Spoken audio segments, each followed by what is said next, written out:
3, 2, and 1. Good evening. Welcome to the Joint City Council and Brisbane Guadalupe Valley Municipal Improvement District Financing Authority meeting of January 20, 2022. City Clerk, could we have the preamble, please?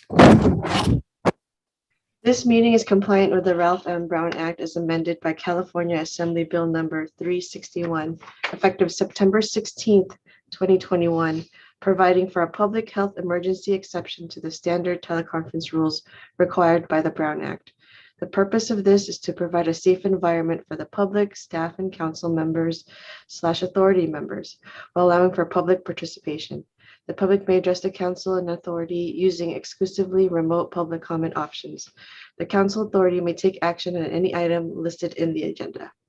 Members of the public may view the Joint City Council and Brisbane GVMID Financing Authority meeting by logging into the Zoom webinar listed below. City Council Authority meetings can also be viewed live and or on demand via the city's YouTube channel, youtube.com/BrisbaneCA, or on Comcast Channel 27.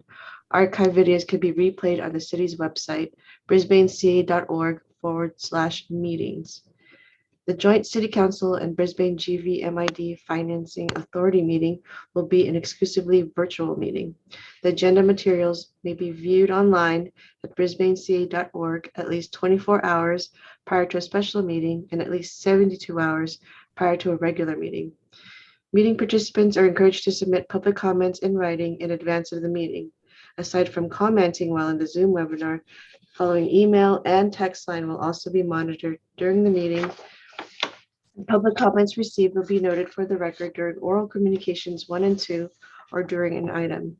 Email ipadilla@brisbaneca.org, text 628-219-2922. Join the Zoom webinar at 991-9362-8666 with the passcode 123456 and the call-in number 1-669-900-9128. If you need special assistance to participate in this meeting, please contact me at 415-508-2113. Notification in advance of the meeting will enable the city to make reasonable arrangements to ensure accessibility to this meeting. Thank you. Okay, thank you. Meeting's called to order at 7:38 p.m. Please join me in the Pledge of Allegiance. I pledge allegiance to the flag of the United States of America and to the republic for which it stands, one nation, under God, indivisible, with liberty and justice for all.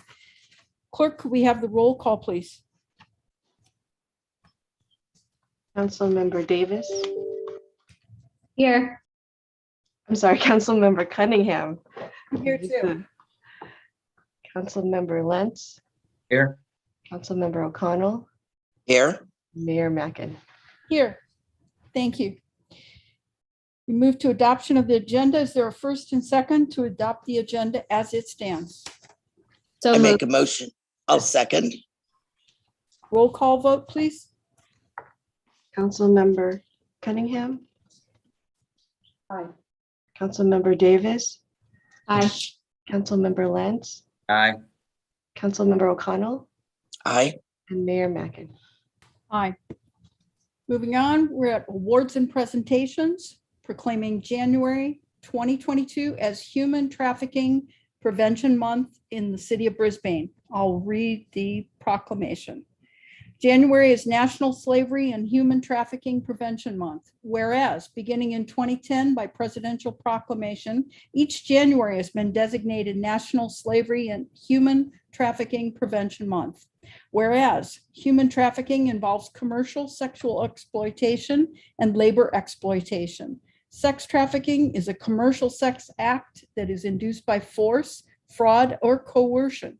If the person has not attained the age of 18, force, fraud, or coercion is not required. Labor trafficking is the recruitment, harboring, transport, provision, or obtaining of a person for labor through the use of force, fraud, or coercion for subjection to involuntary servitude, debt bondage, or slavery. Whereas human trafficking is a human rights violation and a violation of both federal and California law. And the FBI has identified California and the San Francisco Bay Area as an area of high prevalence for human trafficking. Although human trafficking is illegal, victims often do not recognize their victimization and do not know that help is available or where to seek assistance. Whereas the County of San Mateo has dedicated resources to identify and address human trafficking within San Mateo County, this includes the San Mateo County Human Trafficking Program and supportive efforts of the San Mateo County Police Chiefs and Sheriff Association, governmental and non-governmental organizations. Now, therefore, be it resolved that the City of Brisbane does hereby proclaim January 2022 as Human Trafficking Prevention Month in the City of Brisbane and encourages all residents and businesses to support San Mateo County's efforts in the fight against human trafficking by reporting suspicious activity to the National Human Trafficking Hotline at 1-888-373-7888 or texting Be Free, which is 233-733. The San Mateo County Human Trafficking Program can also be reached by email at stophumantrafficking@smcgov.org to request further information about local events and initiatives. In the City of Brisbane, California, in witness thereof, I hereunto set my hand and cause the Great Seal of the City of Brisbane to be affixed this 20th day of January 2022. And accepting this proclamation is Attorney Ruth Robinson. And Ruth is a San Mateo County resident, a member of Catholic Sisters Against Slavery, and a regular participant in the San Mateo County Human Trafficking Initiative meetings. Ruth, thank you for being with us tonight. Would you like to say a couple words? Yes, thank you, Mayor Mackin, and good evening to you and to the council. Thank you for your time and for placing this proclamation on the agenda and to bring this important issue, the crime of human trafficking, to the attention of those participating in the meeting tonight. Sadly, many people think human trafficking is a crime that only happens in other countries, but they are wrong. It occurs throughout the United States and here in San Mateo County. It happens to women and girls, men and boys, foreign nationals, and US citizens. In 2021, the San Mateo County Human Trafficking Program conducted a voluntary assessment of local agencies and organizations and found that approximately 300 trafficking victims with some connection to San Mateo County were identified in the year 2020. That's an average of over 23 victims per month. These victims include minors and adults, victims of labor trafficking and sex trafficking, and we have no way of knowing how many more there are living in the shadows. The San Mateo County Human Trafficking Program was created in 2015, and it is currently staffed by Pamela Estes, the Human Trafficking Program Coordinator. The program works to enhance the response to human trafficking countywide in several different ways by encouraging collaborative partnerships among county agencies and non-governmental organizations, by working to enhance the delivery of services to victims, by training law enforcement, and by educating and training community groups, and by raising awareness about the crime of human trafficking through a variety of events throughout the year. The program hosts a monthly meeting called the Human Trafficking Initiative. The meetings are open to members of governmental, non-governmental, faith-based, and community-based organizations and members of the public who have a role or interest in the response to human trafficking within San Mateo County. The meetings focus on the response to human trafficking within the county, along with delivering relevant information on all aspects of human trafficking. And Madam Mayor, as you mentioned, the Human Trafficking Program can be contacted through the email at stophumantrafficking@smcgov.org or by the San Mateo County Human Trafficking Program website. So thank you very much for inviting me. Thank you for considering the proclamation, and thank you for your time. Thank you, Ruth, and thank you for all that you do on everyone's behalf and making San Mateo County safer for everyone. We appreciate you being here tonight. Thank you very much. Thank you. Our next item is a Brisbane Library annual presentation, and Tamika Price, our Brisbane Library Manager, is here. Tamika, would you like to say some words regarding the library? Hi, hi. My name is Tamika Price.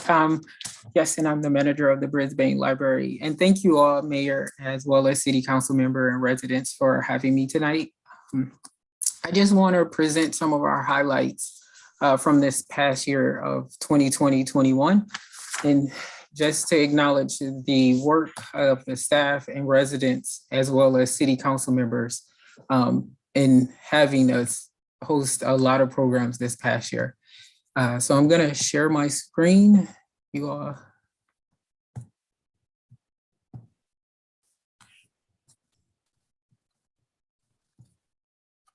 And so this past year, we welcomed North Fair Oaks into our library system. So we currently have 13 libraries within the San Mateo County Library System.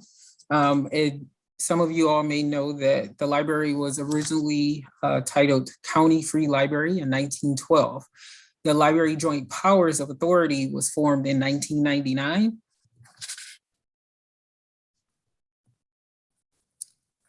In our total population that we're serving, it's 283,000, a little under 284,000, 284,000. Our total population of who we have been serving, we have 37% of that population is currently have library cards and are using our library services. And this is a growth of 6% since 2012. And of course, this slide shows the age distribution. As you can see, we have a large population that is under 15, but we have a large population that we're serving in all of the age groups. Our vision, San Mateo County Libraries Ignite Growth through Transformative Experiences. Our mission, San Mateo County Libraries strengthen our community by creating an inclusive sense of place and environment for learning. Despite our challenges this year, we proved to be a nimble organization with a flexible strategic plan that allowed us to pivot, innovate, and quickly respond to provide much needed services to the public. With that, we saw this past year over 1 million in our items that circulated, over 2 million website visits, over 1 million again in digital downloads, 75% of our population with library cards, and 93% we received as a favorable rating through our survey we conducted. Our libraries continue to be high-performing organizations. Some standout benchmarks are just listed here as examples.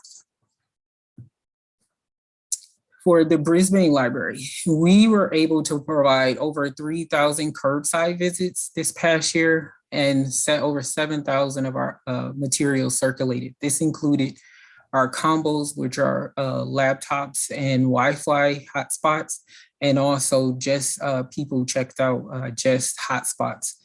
We also recently added sewing machines, and we saw a big popularity among the sewing machines, and a lot of our new equipment, use of our 3D printing included. And so this is just an area just to highlight this past year. Some of the ways that we pivoted, we offered virtual events, and that was over 1,000 events we did in 2020 to 2021. We have a YouTube channel, and it saw over 25,000 visits.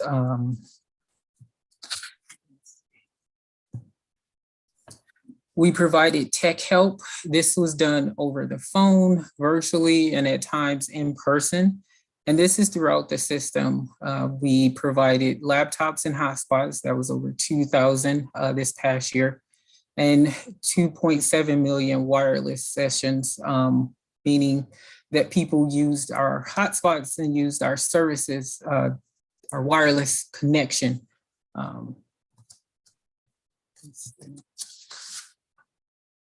Some unique initiatives this past year. Our commitment to making our libraries equitable for all was strengthened through staff equity training and a new equity author series. Oh, sorry, excuse me, we'll go back to this. Additional author visits throughout the year supported community growth, understanding, and dialogue. Our author visits became widely popular for all ages. In addition to our adult events, we hosted 17 youth authors in school throughout the county and gave away over 55,000 books to the community. Some ways we work to uplift our communities. The system so the San Mateo County Libraries as a system, our 13 branches provided over 186,000 curbside visits. Our customer care, which is a new service we started, it's a telephone line where you can call and connect to any of our branches and receive reference, tech support, and then other questions that we received. It included requests for mail outs through our phones. We also, through our meal program in certain locations, provided over 35,000 meals. And what this involved, because of really working to not have as much in-person contact, we ended up having our meal programs be more of a grab and go, where people could come to the location and retrieve either breakfast or lunch and take it away. And at this time, I'm gonna show a video to show us up to the public.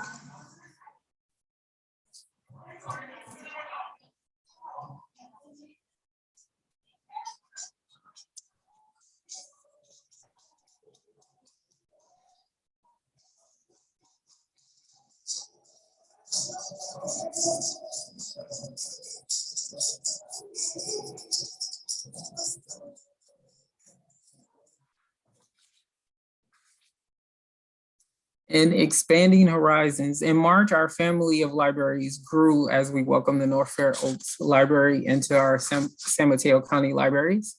We provided transformative spaces with the opening of Brisbane Library as our newest building. It was well received by the community in April. And this is inside the community room in the children's space. Again, the families, they come in, they take photos in some of the areas.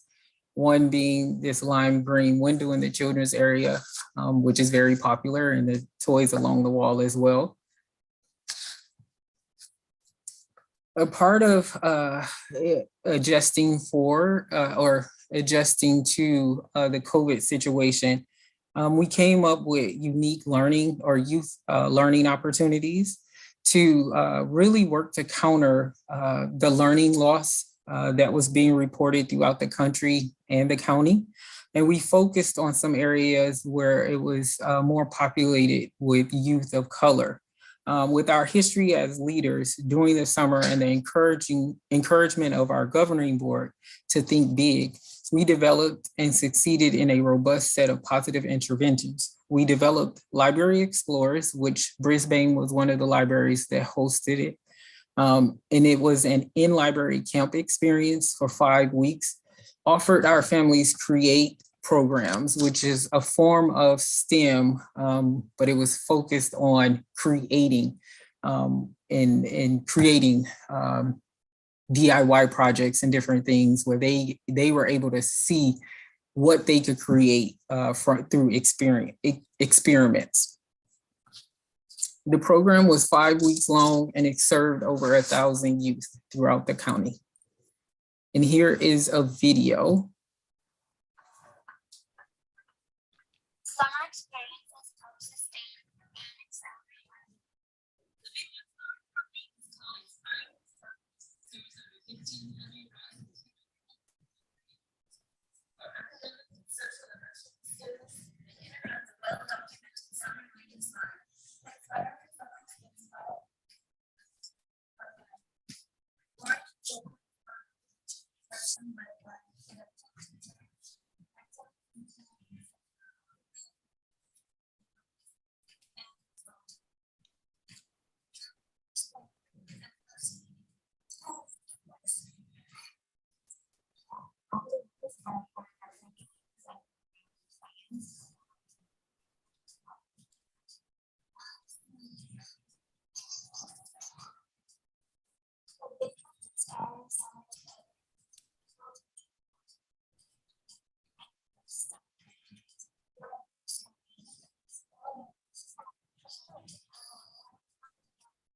And with that, we are looking forward to accomplishing many new and exciting priorities.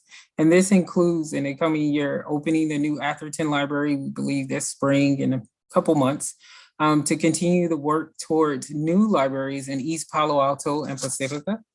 We're refreshing library interiors and constructing maker spaces for Foster City, Belmont, and our Maker Mobile. Increasing digital equity, supporting critical out of school hours, and returning to pre-pandemic hours soon.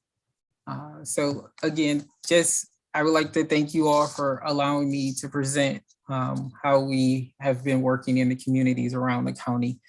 Thank you.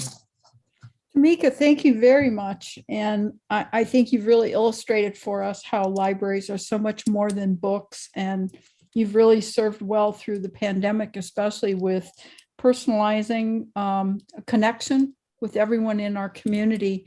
And we really look forward to all the programs you have in the coming year, and also getting out of a pandemic year and being able to enjoy even more of it. But thank you for all of your efforts. And I believe Councilmember Cunningham had something she wanted to add. Thank you, Mayor. Thanks, Madam Mayor. Thank you, Tamika. I just wanted to add, since we did not get the sense of the audio from the Inspiring Big Lift Summers program, that most of what you missed relative to the audio was the absolute gratitude of those parents for the programs that were put forward through the library. I'm on the JPA, I'm on that board. I'm also on the Foundation for Fundraising for these programs.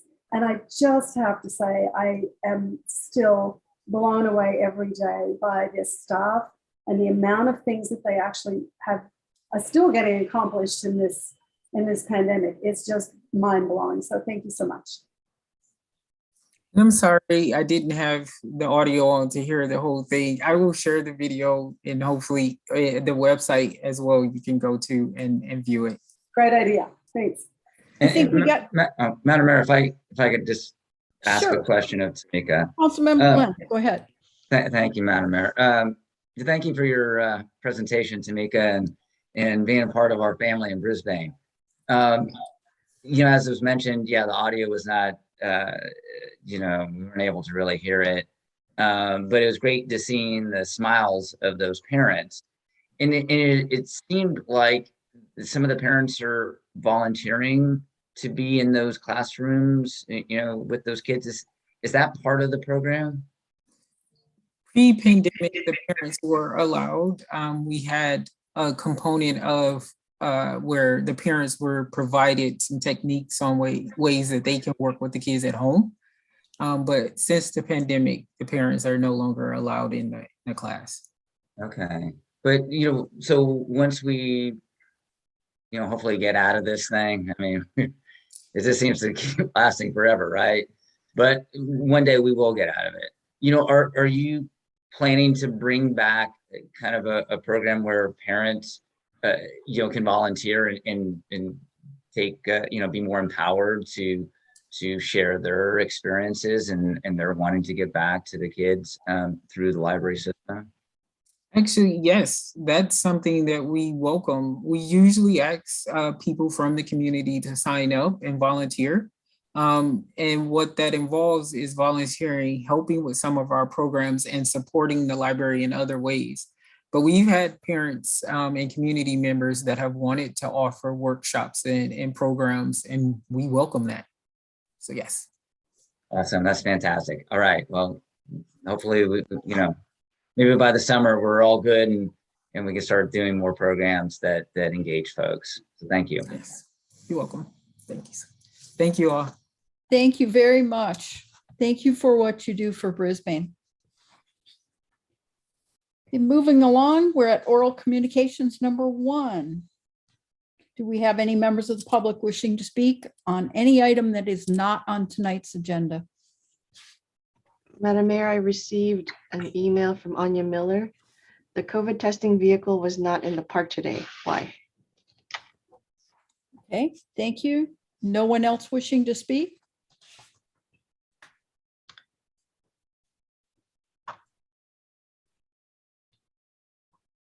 Madam Mayor, I see no hands raised and no further text or email.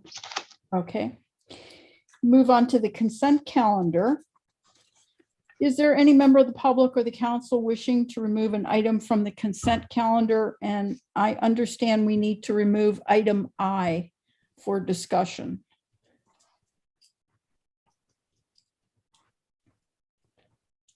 Make a motion to, There's one hand raised, I'm sorry. oh, sorry. I see a hand raised with Greg Anderson and Barbara Ebel. I'm not sure who's in attendance. Okay, Hi, I'm sorry. I just heard that I was trying to flip back to the agenda because I know you said item I is removing. Which one is item I? item I is adopting a resolution setting the dates of regular meetings of the Brisbane Guadalupe Valley Municipal Improvement District Financing Authority. Yeah, no, that's okay. That is not important to me. I was hoping that, I think I missed it. I went out of the room for a minute. Have you guys already adopted the agenda? I was hoping you could move the thing about the business license up. Unfortunately, I'm gotta be to work at 5:30 in the morning. Or actually I get up at 5:30. And so my bedtime is pending. But if I've missed it, then I will simply stick it out. I'm just not sure where we're at. Like I said, I stepped out for a moment. Yeah, I'm sorry, Barbara, we Okay. already adopted the agenda, so we need Okay. to just move along. Well, So thank can you for I- hearing me. Thank you.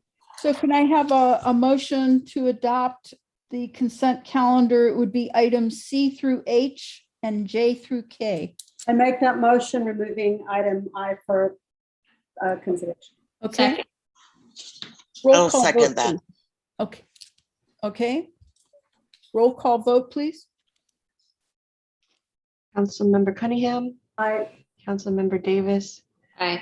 Councilmember Lentz, Aye. Councilmember O'Connell, Aye.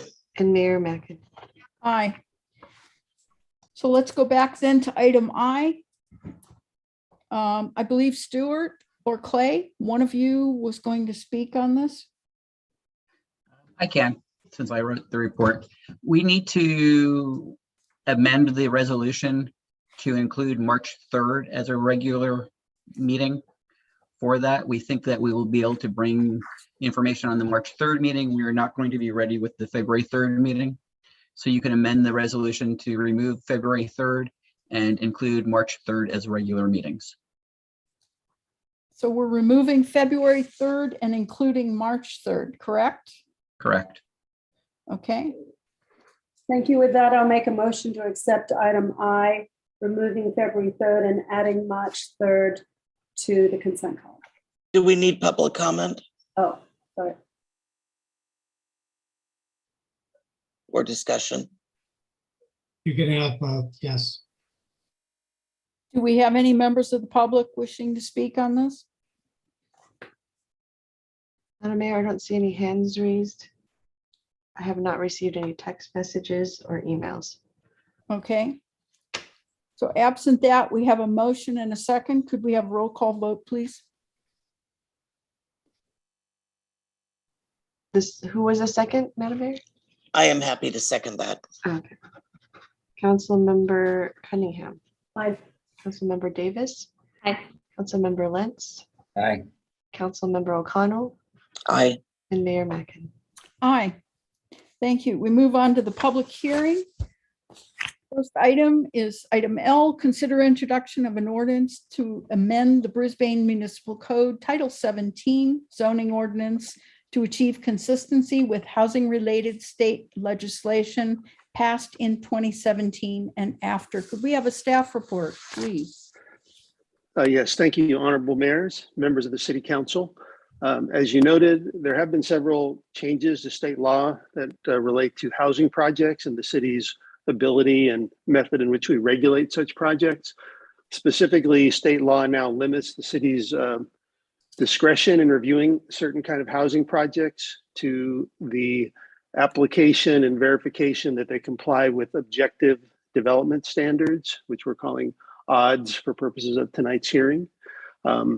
Again, that would be a departure from our current procedures, which typically involve the discretionary review and subjective findings and conditions typically.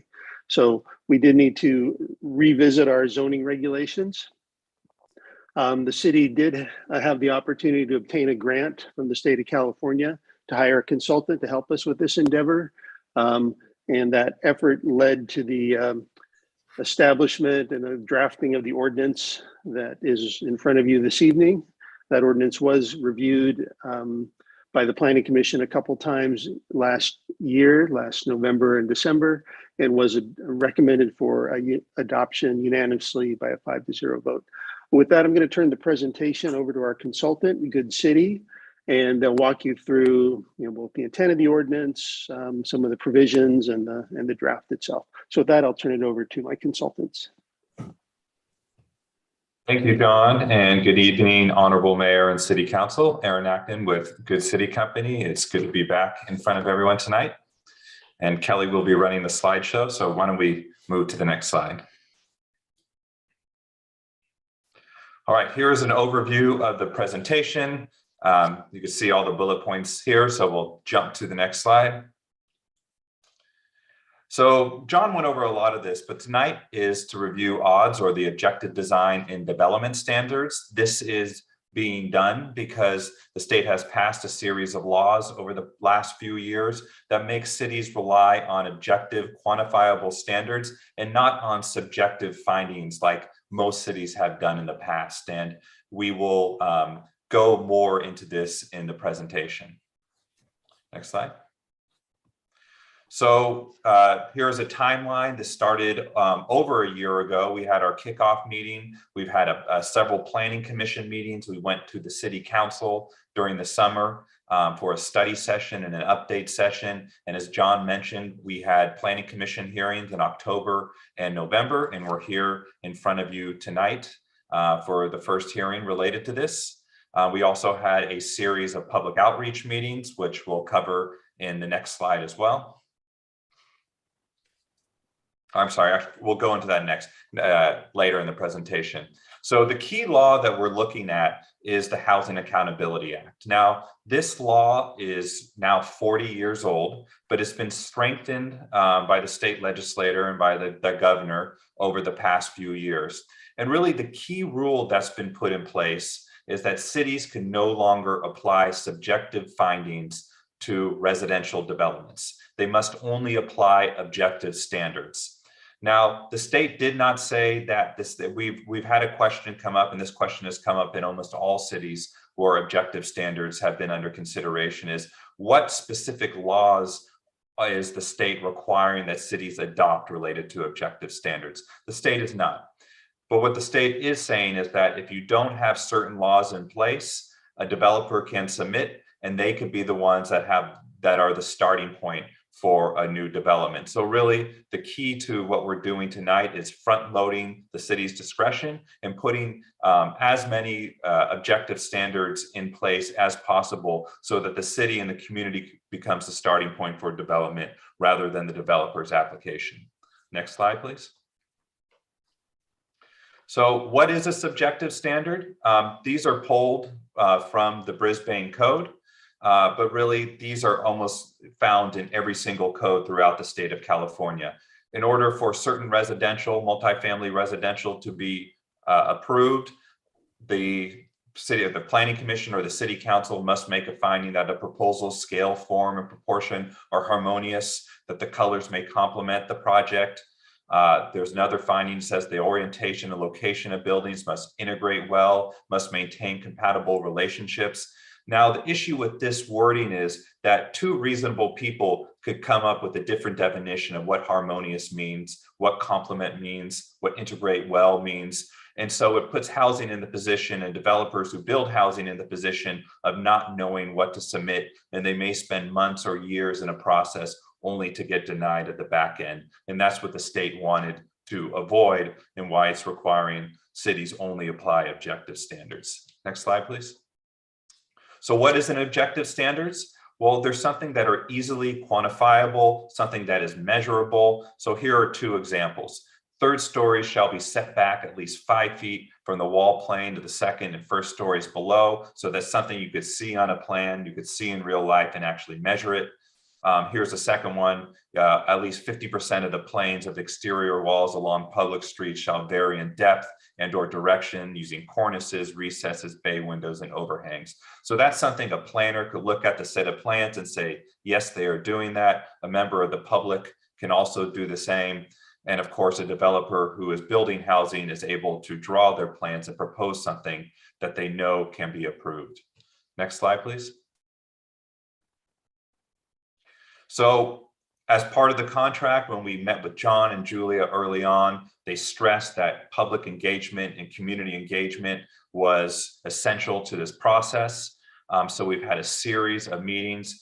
And I think the key thing is that we wanted to be able to provide information to the public so that they can understand why the city is undergoing this process. And B, more importantly, we wanted to hear from the public what are key objective standards, or what are the themes of objective standards that they would like to see incorporated within this zoning amendment. Next slide. So as you can see here, there's been a number of public meetings over the past, or public outreach meetings. We both had virtual meetings with the public. We've had surveys to get feedback. And we also were able to have one in-person meeting during the summer where we had a farmer's market pop up, and we were able to talk to residents one-on-one and learn during those conversations. Next slide. So our survey results, everyone has different opinions when it comes to architecture, but we were able to identify common themes. I think one thing that we heard over and over, both from interviews with people as well as these surveys, is that people like the variety of architecture. The fact that Brisbane was developed at different times, that every single building isn't cookie cutter and it doesn't look the same. We also heard things like usable outdoor space is important, different colors and textures on the ground floor, large storefront windows. Next slide. Again, we heard many of the same themes when we had our pop-up open house, as well as a open house within the library where people are able to look at visual boards and put dots next to the type of architectural features that they like to see within developments. Next slide. So at this point, I will turn it over to my colleague, Kelly Beggs, so that she could take you through the proposed ordinance. Thanks, Kelly. Good evening. I'm Kelly Beggs, Principal Planner with Good City Company, and I'm here to summarize the content of the draft ordinance that's before you tonight. So first, I just want to show you the applicable code sections that you'll see in the ordinance. And as you can see, there are a lot of chapters here, but this ordinance really is about objective standards. However, once you touch one section of the zoning code, generally there's a ripple effect, and other edits must be made to maintain consistency throughout. The key chapter here is chapter 17.45, the housing development permits chapter, and that's what it contains a lot of the objective standards and permitting procedure for housing development projects, which is what those state laws are applicable to. To remind everyone what a housing development project is, that's a project with 2 or more units. It can be residential only, or it can be mixed use as long as 2/3 of the floor area is designated for residential use. So this kind of project could occur in several different zoning districts. So the zoning districts where you could see the kind of project that would be permitted through these regulations and procedure include the NCRO 2 district here in this light orange, the R3, which is in this light brown, and then also the SCRO 1 district here. And this picture here is a rendering of 213 Visitation Avenue, which was approved in 2020. So obviously wouldn't be applicable with the new procedures and regulations, but it is a 4-unit project. This is the kind of project that we would anticipate to see in that NCRO 2 district in Brisbane. All right, so moving on. I want to illustrate how this concept of how these newly proposed objective standards would change requirements for projects in Brisbane. So I'll take you through a series of 3D models now. This slide illustrates the objective standards that currently exist within the NCRO 2 district. So what you have now that's objective is 35-foot height limit and a 10-foot rear setback. And what we're doing through this ordinance is really adding additional controls onto that. So we're going to chisel away at this block with clear and quantifiable standards that encourage high quality design. So one way that we do that is through a daylight plane step back, through a front step back as well. And I'll go into all of these details a little bit later in the presentation. Also through an articulation requirement, meaning that the plane here has to be offset a bit to add some visual interest and detail, usable open space requirements with the balconies here, and then some terracing at the back, a 12-foot minimum ground floor height, a requirement for visible pedestrian-oriented entrances, and then kind of moving into the details with window trim minimum requirements and ground floor transparency requirements. So moving on, this picture kind of illustrates some of the things that we would expect to regulate through regulations on design and materials. So you can see here there are different materials used to accent this building. We are also proposing a supplemental housing development design guidelines document that could be maintained by staff and updated to stay current with modern technologies and practices with building materials. And then also we talked a little bit about step backs and massing and articulation. So there are front wall articulation requirements that would be applicable to all projects. And then there's massing break requirements that are applicable based on the frontage of the building to really break up the massing and kind of push it into more pedestrian scale so you don't end up with a monolithic flat surface anywhere. Then there's also that roofing articulation requirement to marry up with the massing breaks. And then we've also included step backs, and these in the rear especially are going to provide a context sensitive transition from lower to higher density districts, and also to provide articulation at the street front. Then we've also included ground floor transparency requirements, and these exist to really make sure that there's an engagement between the pedestrian realm and active uses within non-residential ground floors. This is not applicable to residential ground floors, to be clear. Parking design standards are included, and the intent of all of these standards is to minimize the prominence of parking areas within new projects, and that can be done through screening, through requiring cover parking, and then also through strategically placing parking entrances. Ordinance also maintains open space requirements in the NCRO 2 district and adds them into the SCRO 1 district with an additional dimension requirement to really make sure that all of these open spaces are usable for those future residents of those projects. Then we've also included permitted uses and density in this presentation. So one of the things that has been included in the amendments is permitting multiple family dwelling units in the SCRO 1 district by right, and then also permitting multiple family dwellings as part of a mixed use district, part of a mixed use in the NCRO 2 district by right. And that is really because the conditional use permit or a subjective design permit is no longer a good fit for these kinds of projects, because the state has really required that those projects, housing development projects, are analyzed objectively for state law. So by adding those into a permitted use and using a housing development permit to permit them, we'll be able to regulate the design of those more effectively in compliance with state law. Next, we've also established a residential density requirement for the NCRO 2 district, and that 600 square foot lot area per residential unit is consistent with the approvals from the Planning Commission over the past years and needs to be included so that the city has an objective standard that limits the amount of units per lot. All right, and along that vein, a new administrative permit and procedure is included, and that's to process this kind of development application. So as a reminder, the approval of these housing development permits has to be solely based on how the project is consistent with objective standards.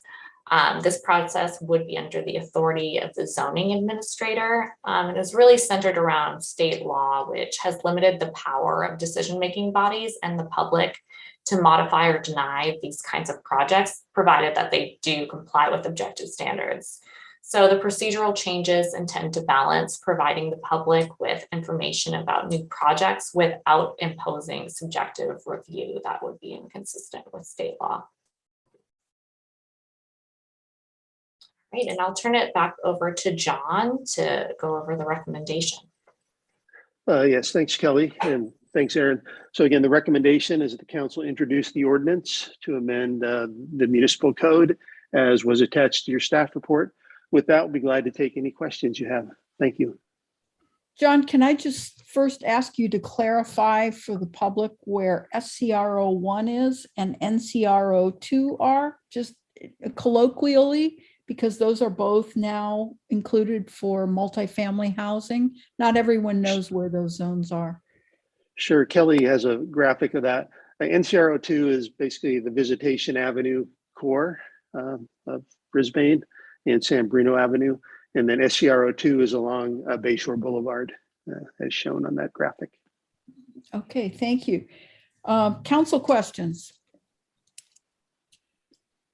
Madison, no? Karen? Cliff? Thank you, Madam Mayor. Yeah, I have a few. So, hey, John, the odds, right? Objective design and development standards. How does that compare to the precise plan that we undertook a few years ago? I think the intent is the same, because basically what we were trying to achieve there was to allow for by right development, similar to what we're doing here. The difference is that the standards, because the scale of that development, within the precise plan, wasn't a good fit for our current zoning districts.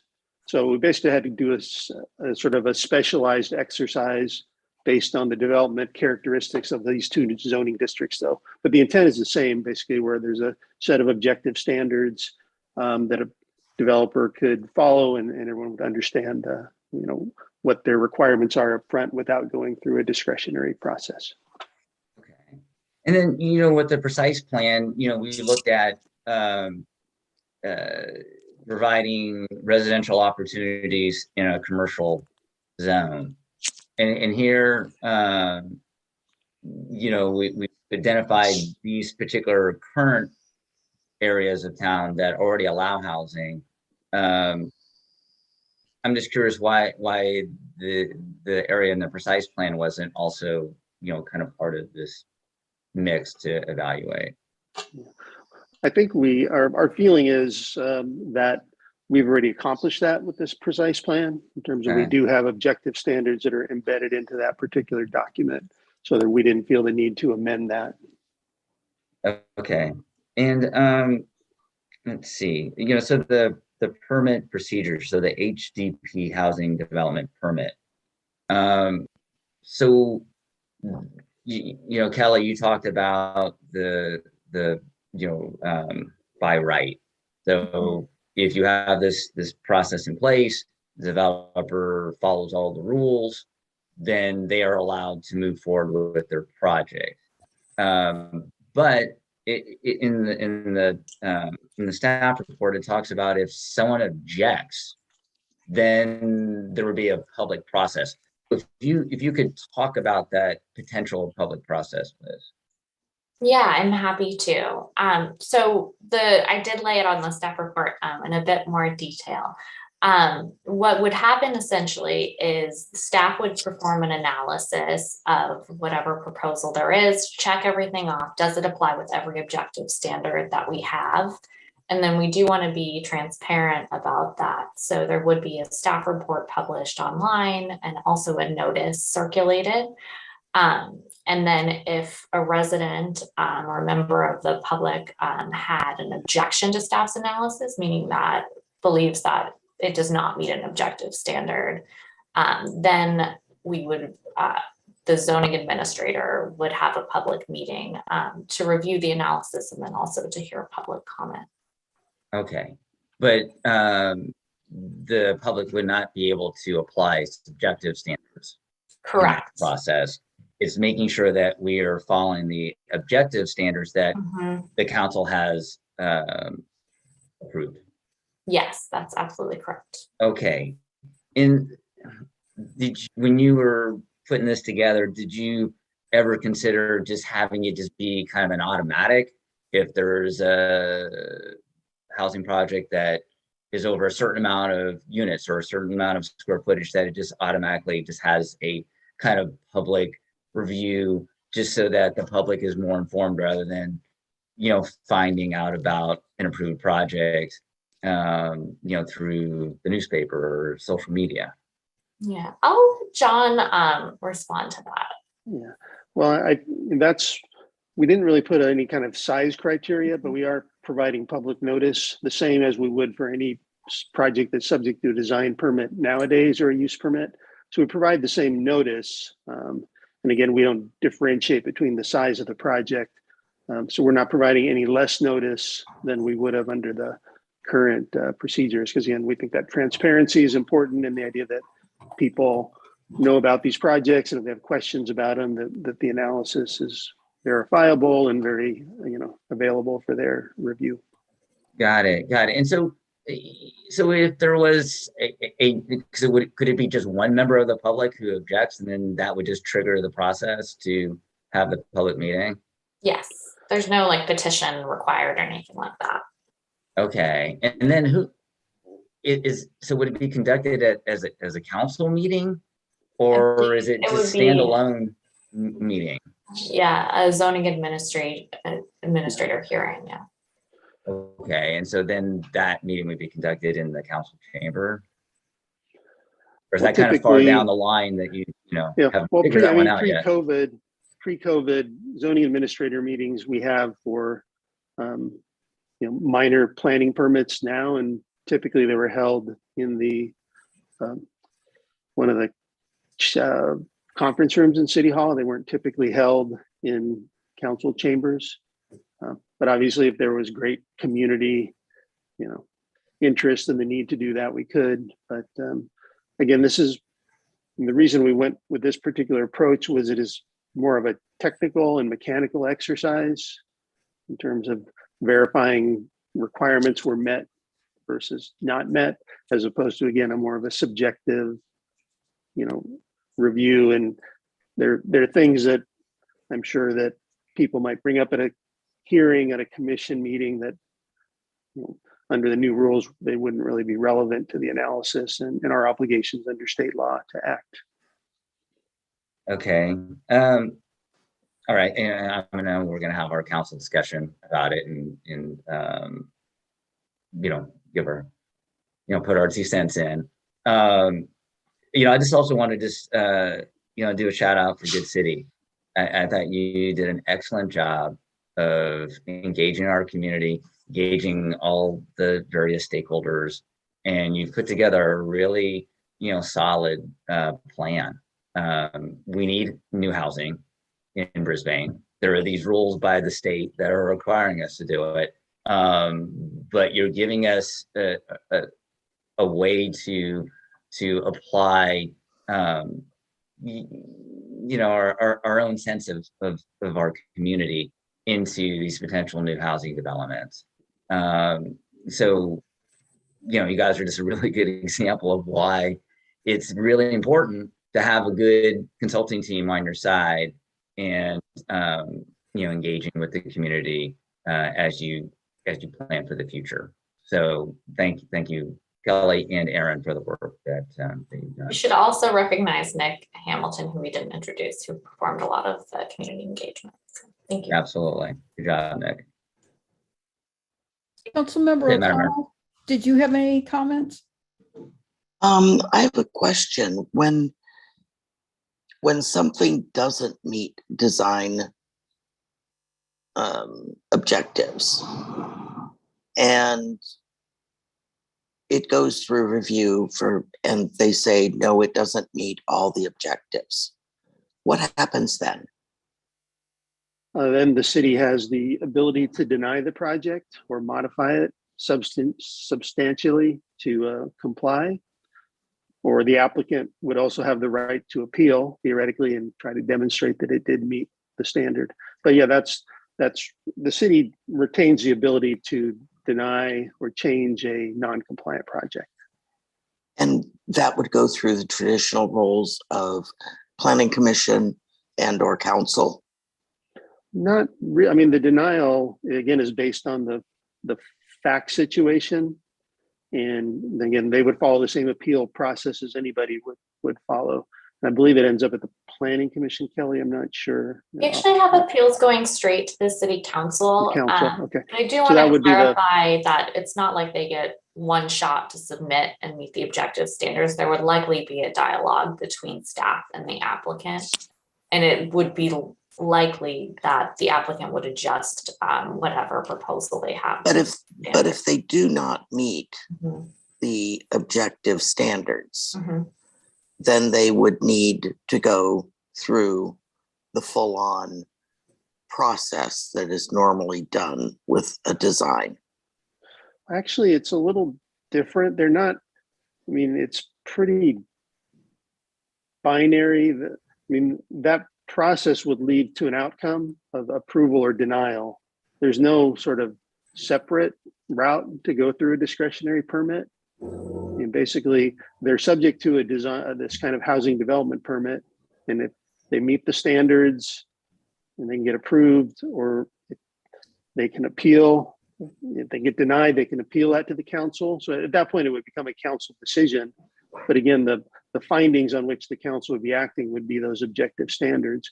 I suppose, we didn't talk about this, but if they were performance standards that they could apply for a variance for, then those, have their own sort of procedural requirements, and that would kick in the appropriate procedural requirement for a variance or what have you, that again may involve a different level of planning commission review with a different set of findings. So that's where it could kick in, I guess, if someone tried to obtain a variance to a standard.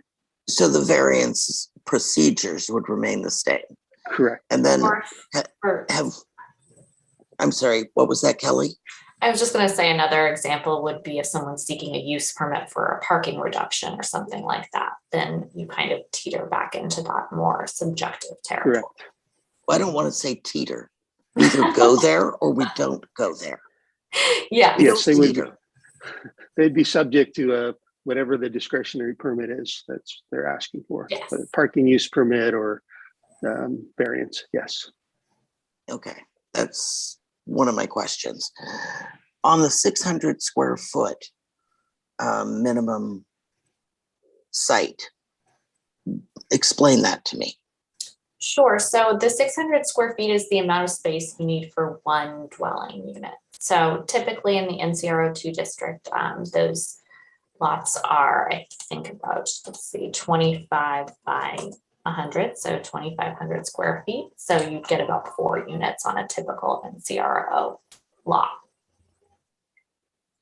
Even with the setbacks. So we're looking at. Right. So it's just, it's not even the building envelope. It's like how many units you can split that building into.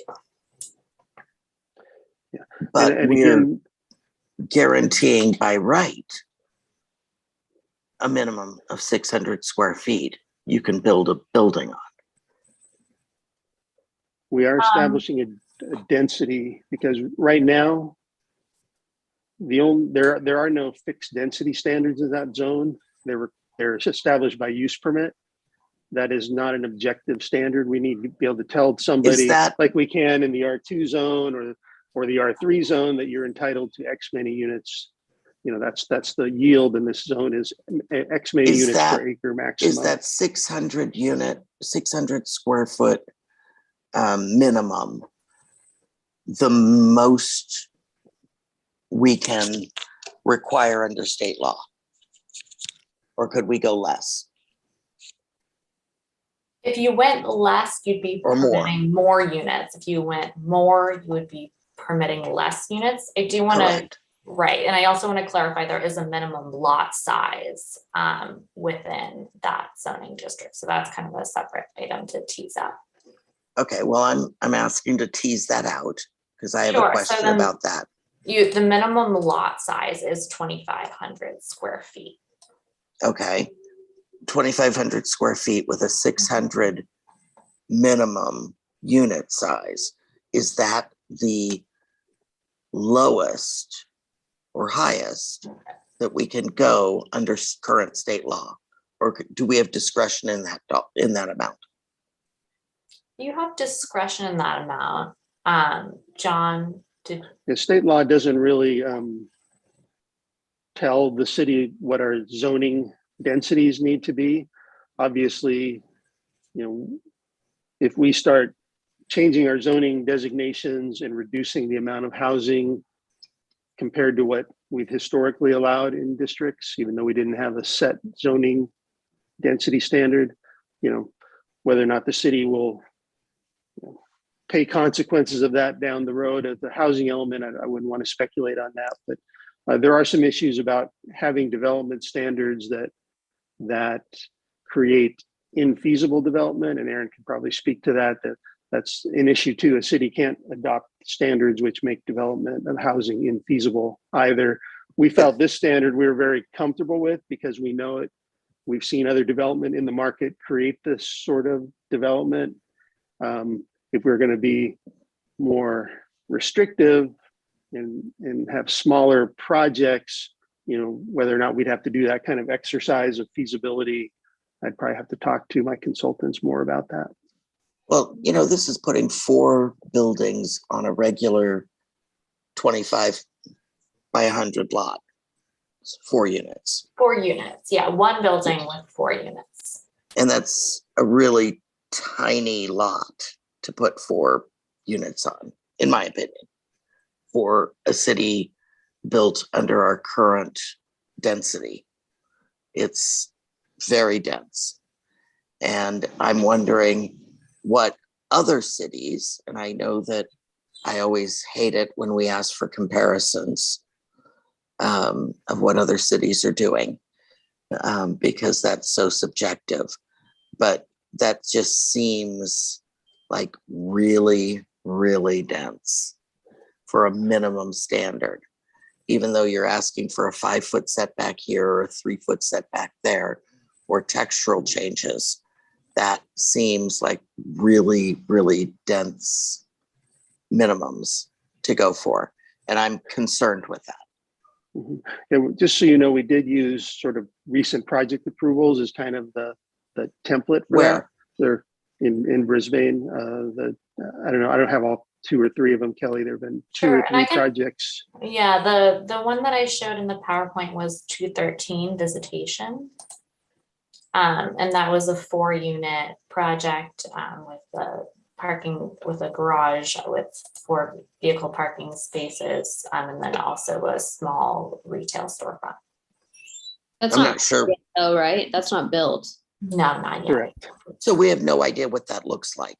Right. So I'm concerned because I don't know where that project is or what that looks like.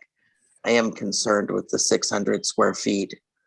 I personally am outside, my property is outside this zoning section, but, I have a very large lot, and the thought that someone could come in and build 10 units where my single family home is makes me shudder.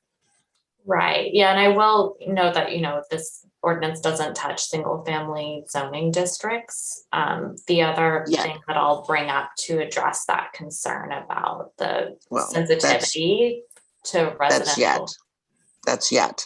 It doesn't touch it yet until the state comes forward with more stringent housing requirements. But I just want to make sure we're not going too far with this. Right. The one thing I'll add, and you're right, other cities commonly kind of debate the tension between how many units you could have per acre on a lot. Kind of the debate that's often had is if you do increase it, let's say you have to have an 800 or 900 square foot minimum per unit, is you might end up having the same size building. It's just larger units within those buildings. So you might have 3 larger units with equivalent amount of bedrooms, but then it would be with 4 smaller ones. So it is a legitimate policy debate to have, but those are some of the trade-offs that you would look at. I just want to make sure we're not going too far, because they're going to be pushing for more down the road. And I don't want to be pushed into a corner. And so that's my concern. Absolutely. And I would say the other controlling component of it is, we're not proposing to relax any of the parking standards. And the parking standards in this case would be another one of the controlling factors, because it's just difficult to fit that many parking spaces within there. So that's another control measure that you have as a city as well. But the state is taking away our parking control also. Correct. So I really don't want to go down that road before we have to go down that road. That's my comments for the moment. I did just want to bring up the rear step back daylight plane as well. In terms of the residential sensitivity, we are requiring a series of step backs in the building's mass, because it seems like the bulk is a lot of what we're talking here, to kind of pull the upper floors back away from a property line shared with an R1, R2, or RVA district zoning. But if you have a minimum height on the first floor, that going back to 5 feet from a property line is going to create a problem, an issue for the rear property, no matter where they are. And if you go up 2 or 3 stories and you have a setback 5 feet, that's not very much for those other homes, that are designed as single family homes. So it does have impacts on the adjoining properties when someone's coming in with a building that's going to completely block all daylight from an adjoining property. So I don't think a 5-foot setback is really going to address that adequately if it's not, going up further. So you may have a 5-foot setback and then an 8-foot setback, but that first 13 or whatever feet for that first tall story is going to have a huge impact on the properties behind it. But I would like to hear what the rest of the council has to say before I make any more comments. Okay. I just wanted to ask, it looked like our city attorney, Tom, like you had something, were you trying to respond to something that Councilmember O'Connell said? I was going to clarify the point that Aaron actually just made. So thanks, Aaron. Okay, very good. Any other questions from council? If not, we have Councilmember Cunningham. Oh, yes. Thanks. I have 2 questions now that Terry's brought up the rear setback. Can we move that setback further in, instead of having 5, can we have a bigger rear setback? That's my first question. My second question is relative to SCRO 1. Do we currently have any applications that are on the books and approved for development in the SCRO 1 area? I know we had one application that has either just expired or pretty close to expiring that would not have to have the application of this new ordinance. John, does that make sense what I just said? I believe there's one legacy project that's been floating around for quite a while out there. It was the subject of litigation a number of years ago, and that still remains somewhat active, although I wouldn't say it's, I mean, they have a permit application with the city that they've been working on for a number of years. You know, whether they actually will pull that permit, I don't know, but that a permit or that approval will remain active and won't be subject to these requirements unless that project is abandoned. That's the only one I'm aware of. You said will not be subject to these new requirements. Correct. So it's already approved, and you know, these regulations would only apply to applications that come in after the ordinance is in effect. Do we know when that application expires? I believe because of the nature of it as a result of a litigation action, that all the normal expirations are told, which means it has no expiration date because the court decision has no expiration date. Okay, so back to my first question, is there a possibility of a larger setback? I mean, I've seen down in San Bruno and various other places when we have, you know, ordinance changes and we have these multiplex buildings next to, right up next to single family homes, how imposing they feel, not even as somebody who's even visited, but just somebody driving by. Is that a possibility that we could extend the setback? So I do want to clarify that the rear setback in the NCR2 district, which I think is what we're most interested in, is 10 feet rather than 5. I will defer to John and Aaron on increasing setbacks. Correct. So the setback, if you could bring up that slide that maybe shows I think we're talking about both the setback from the property line, but also on the 3rd story, a step back that goes even further for the 3rd story. Mm-hmm. So, you know, it goes 10 feet and then you're stepping back. And the idea behind that, and you all probably have heard of this, as a daylight plane, so that you let more sunlight in by stepping the upper stories back further. So this is more than what's required by code right now. To your question, can you increase it? The answer is yes, you can increase it. I think the overall concern would be is that we measured this out to really have 2 small units up on the top. So you may, without, we couldn't do the analysis here tonight, you may make the situation where you make that an unbuildable area up there for an additional unit. So that's something that you would need to be careful about. Question on that. If we did that, you're saying there would be 2 units on that top floor. What if we start thinking along the lines of, you know, what problems are we trying to resolve? A lot of it is keeping our families in town. What if it were only 1 unit, but it were a 3-bedroom unit to keep a family with several children in town? I'm just throwing this idea out.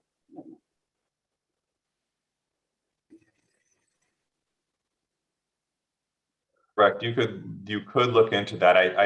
Without, you know, penciling out and drawing it out, it would be difficult to see how a floor plan would work there. But you're right. Generally, if you have 1 unit up there, there's more flexibility than if you have two units up there. That's all my questions. Thank you. Councilmember Cunningham, were you talking about making the top floor and the middle floor 1 unit? Is that what you were trying to say? No, just the top floor, because the top floor was, as it is currently drawn, would have 2 units if I heard that correctly. And if we stepped it back even further, you couldn't have 2 units, but maybe you could have 1 3-bedroom unit to accommodate a bigger family. And, you know, I know that's a lot of problems that the cities are having is like everybody's building these studios and 1-bedrooms and occasionally the 2-bedroom, but it's not solving the problem that we currently have all across California, which is displacing our families. And so I bring up that question from that perspective. Okay, I want to make sure the council's clear that we're not, as part of these regulations, prescribing any kind of bedroom counts or number of, you know, units. There's a maximum density, someone could do less than the maximum. But in terms of, I think Aaron's pointing out sort of a typical sort of, we have a typical footprint and what might happen in that, but I don't want to, we're not at this point regulating anybody's, you know, what they do with the interior in terms of number of bedrooms or size of units. So that's not really something that's covered under these prescriptive standards. I think it's good, sort of a thought exercise, but we're not literally regulating those particular components as part of this regulation and zoning ordinance. Terry, you're muted. We're also not regulating affordability. Correct? Correct. And isn't that something that we could do? Well, we have inclusionary requirements, but they don't apply to projects of under 5 units. So again, that's all sort of the tension here of the more units you have, the more ability you have to create inclusionary affordable units. But there's a tension between what the, you know, concern about overbuilding lots. So yeah, those two tend to work against each other. Less density under our current regulations, you would not get any inclusionary units for even a 4-unit project or a 3-unit project. But if you're looking at a 4-unit project, you don't have any inclusionary. Your goal is to build the most bang for your buck to make the most profit out of each lot. And end use be damned. As far as affordability. Correct? I'm not aware that a lot of market rate developers are voluntarily building affordable units. Yes. Do we have any other questions before we move on? I have a couple more, Madam Mayor, that came up through discussion. You know, green building practices. So, you know, trying to reduce carbon footprint. How does that play into this particular process? Green building typically is regulated more through the building code than through through the zoning code. So, you know, this really regulates like the bulk of the building, but then the materials and, you know, all of the electrical lead standards, et cetera, are all much more under the scope of the building code. Okay, so then, John, if the city, you know, adopts, you know, some green building standards that are covered by the entire city, then this developer would have in these areas would have to abide by those. Yes. Correct. Got it. Okay.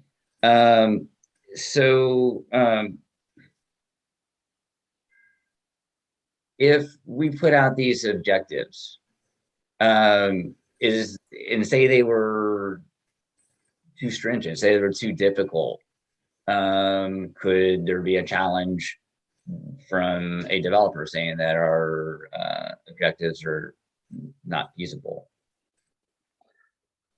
I always defer to my city attorney when we talk about risk of, sure, everything can be litigated, but, you know, in terms of once you've developed an ordinance and if somebody didn't complain about the ordinance that was originally adopted, you know, it's an interesting question. Would they be able to make a case whether the ordinance was excessively stringent? I'd probably defer to the city attorney as to what the likelihood or lack of likelihood of that is. I think it's pretty low risk that you're going to have litigation over whether or not it is essentially making it financially impossible to build.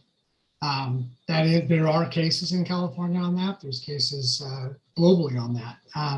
I don't think this will get to it. These type of units have been built in other places. In reviewing this, I reviewed it twice actually. It's a really complex area because of all the interactions that the council members have been talking about with state law. And I do think the John and team have it spot on. I think they've got it as good as you can get it with all the various other agendas and laws that are pushing up against it because of the housing crisis. So I don't see great litigation risk. All right. And then Tom, I got another question for you. So if there was a public review process, you know, someone said, hey, we need to shine some light on this. Can council members attend those meetings and participate? You can certainly attend. I'd have to look more closely on participation. I'm a little vague on how this would proceed. I thought it was expedited, John. Did I misunderstand that? Well, I should just look. This is one I got to be very careful on. Well, Tom, I think the way the basic structure is, the decision of the zoning administrator would be appealable to the council. But only to the council. We have correct. We would, yeah. So my advice would be you shouldn't, but no, you would not be barred from participating, Councilmember Lentz, and you can certainly attend. But because you're the final appeal, I would urge council members to either not comment or not attend and hold their powder till it comes before them. But it's a personal decision. Oh, so it would eventually come before the council. Okay, I wasn't clear about that. I thought there was the administrator would host the meeting, take public comments, and then make a decision based on that. It would only go to the council upon appeal. So the zoning administrator would make a decision, and that decision is appealable to the council, but everything would not routinely go to the council. Got it. Okay. Thank you for that clarification. Okay, any other final questions? Going once, going twice. Okay, we'll now open the public hearing. City Clerk, do we have any members of the public wishing to speak? You have a raised hand from Barbara Ebel. Barbara, go ahead. Hey, just a couple of things. I was just a little confused because the rear setbacks are more than 5 feet. Was the 5 feet for the additional floors, second and third floors then? Because I know it's more than 5 feet on the ground floor. The ground floor was 10 feet. Yeah, okay. Also to Karen Cunningham and some other council members' point, I know there are snippets in the laws in the US about ancient light. And I think with solar and, the need to enjoy outdoor spaces and all the value that has in terms of our humanity and well-being, I really think it's should be part of Brisbane's code landscape, and maybe this is the right time to add it in. I'm sorry. Yeah, I'm sorry. I'm like falling asleep here. I tried to look it up on Google and I just couldn't find it, but I know it's out there. The lawyers can tell you better. And it's maybe a good time to put it in because as an it can be objectified, so many hours of sun must be maintained as available to adjacent, properties. So it's definitely can be done objectively. And my final comment is that I have been asking for years for the city to consider making visitation a historical district. The consultants have said that is consistent with the objective design standards. So it's something council could choose to do, and I was hoping that the planning commission would choose to do it. I have some specific ideas about what I'd like to see, although I care about that much less than that it gets done. I know Cliff has spoken up in favor of, like, you know, doing something with our downtown. We've put a lot of money into it with the lights, the trees, the brickwork. And yet we don't have any standards for the facades of the buildings. We wouldn't need to say anything about the back of the building or the rear of the building or the interior of the building. People can do whatever the hell they want with that. But I think we're missing an important opportunity if we don't lay something down, whatever you guys want. I don't even care anymore about the fronts of the buildings on visitation. Thank you. Okay. Do we have any other members of the public wishing to speak?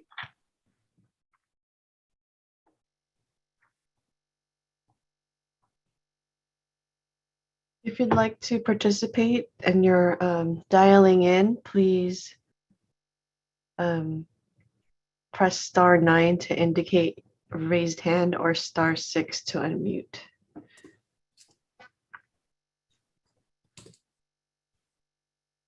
Madam Mayor, I have not received any text messages or emails or see any raised hands. Are we waiting for phone calls? The caller doesn't look like they want to participate. Okay. Make public comment. Okay, thank you. Can I get a motion to close the public hearing, please? So I'll make moved. that motion. Okay, it's a first by Cunningham. Can I have a Second. second? Second by Councilmember Lenz. Roll call, please. Councilmember Cunningham, Sorry, aye. Councilmember Davis, Aye. Councilmember Lentz, Aye. Councilmember O'Connell, Aye. and Mayor Mackett. Aye. Council discussion. Who'd like to start?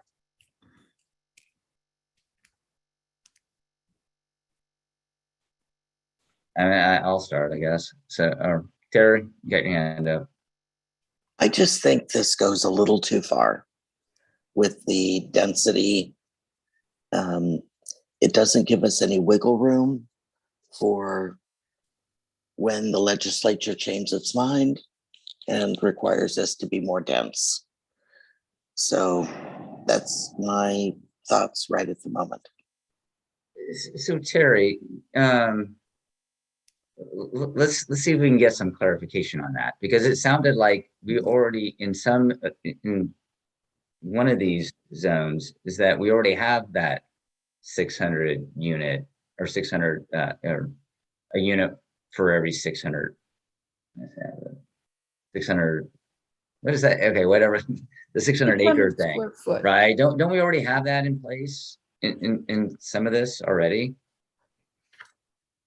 You don't have, so the 600 square feet. Square feet, sorry, yes. No, you're good. That comes from analyzing past approvals in the NCR02 district. There's, right now, the language is that it's set by the design permit. So it's quite subjective. It could be anything. In the SCR01 district, there is a standard, and I believe it's 1,500 square feet of lot area per unit, but those lot sizes are much, much, much larger. Okay. So then, Terry, you're feeling like the 600 is too dense, and that for those smaller lots. Is it more on the smaller lots than the bigger ones? It's on any of them. It's by minimum is what she's saying, right, Terry? It's that there is Yes. that minimum density when isn't that we're not being, my understanding is we're not being required to implement a minimum density, and that handcuffs us to something that a developer might want to do less, right? Is that what I'm understanding from what you're saying, Terry? I think that putting a 600 minimum square foot per unit is making us have a lot more smaller units on each lot and giving the right for one 25-foot lot to have 4 units without any consideration of the neighbors. And I think that's too much. So then, and Aaron, this is something you mentioned in excuse me if I'm misquoting you, though. Say you increase the amount of square footage, the footprint itself could still stay the same. So from the outside, a person is looking at this building, they don't know if there's 2 units in there, 3 units, or 4 units. The footprints, the shell of the building stays the same. It's just the space inside is cut up differently. Correct. Yeah, the form of the building would stay the same. It would, look the same. It would just be, there would be less units inside it if you upped that number from 600 to something larger than that. And that just gives a whole bunch more profit and raises the price of all those units. Do you have to put square footage? Like, I'm just trying to figure out, where is that derived? Like, where is that suggestion? I understand, like, the articulation, the windows, all of that has to do with aesthetics, which is what we're trying to ensure, that because there's no subjective review, we need to have these standards in place so that what's being submitted doesn't look like a concrete block. So I understand all of that and the articulation and different building materials. I'm just trying to figure out how we've had this other piece that doesn't really seem to be related to that. Yeah. Unless I'm understanding it wrong. No, I echo that question. Yeah, I think you're understanding it correctly. I think one of our general goals was to look at what approvals happened based on the subjective findings in the past and put those into objective standards, so that we saw past approvals got through a subjective process with a certain number of units. And we wanted to quantify those number of units, so those become kind of the starting point and the expectation for developments, rather than it being open. So someone couldn't come in and propose, let's say, 10 micro units in that small piece. And since there wouldn't be an objective standards there, the developer would be allowed to propose that many units in that same form of the building. But you're right, a big 80-90% of this ordinance is about the form of the building and what that building looks like through objective standards, not what's inside. So to combat that, though, wouldn't you just want to put a maximum then, not a minimum? What do you want to say, like no more than this many units? Or is the sample property that you're referring to just that one property on visitation, or is it multiple properties that because I just heard that one property on visitation that you had mentioned in the past in which this is modeled? Yeah, there are a couple. We can come back with the projects that have been approved and some of the sort of designs. I think just so you're real clear, Madison, when we talk about the 600 square foot minimum, that translates into a maximum density. That is a maximum density. You need to have a max of 4 units on most of these small lots, not a I heard Terry saying minimum. So I was like, I'm just trying to make minimum square foot, maximum units density on a tiny we are lot. establishing a maximum that doesn't exist today, and that's what Aaron's getting at. And and I would like to see a lesser maximum. Maximum square footage or maximum number of units? I'm confused. Maximum units. Okay, gotcha. I would just jump in also and say that my last tenure on the Planning Commission, I'm familiar with some of those we approved on visitation. They mostly are 3 and 4 units in those small lots. And that was before this ordinance. And so developers were looking at the size of the lots, trying to accommodate a storefront and sometimes parking, and that's all they could fit in the footprint.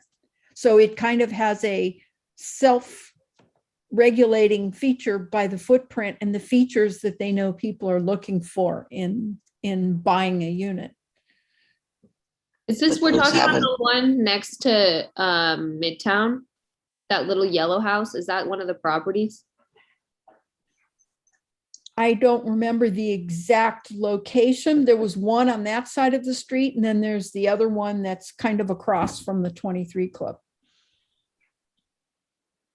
Those were two, and they're similar lot size and similar number of units, as I recall. Again, the same, they struggled with the constriction of that size of a lot. So it became self-prophesizing of how many units you could fit. No matter what we would tell them, they were going to come up with one or two, or probably a maximum of 4, because that's all they could actually pencil in there. And right now with a storefront, it takes away some of their square footage. 213 appears to be the little yellow house 2 doors down from Midtown. I'm curious, Colleen, you talk about the restrictions that are kind of already baked in. And so, we've talked about parking, but then there's the transparency of the storefronts on visitation. So how does parking all work into, for these residential units?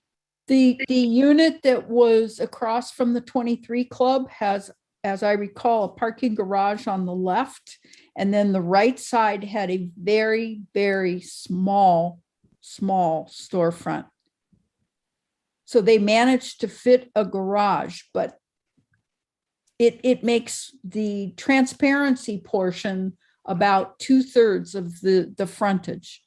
Colleen, weren't they looking at doing a lift? Like, I think Julia was telling me about this.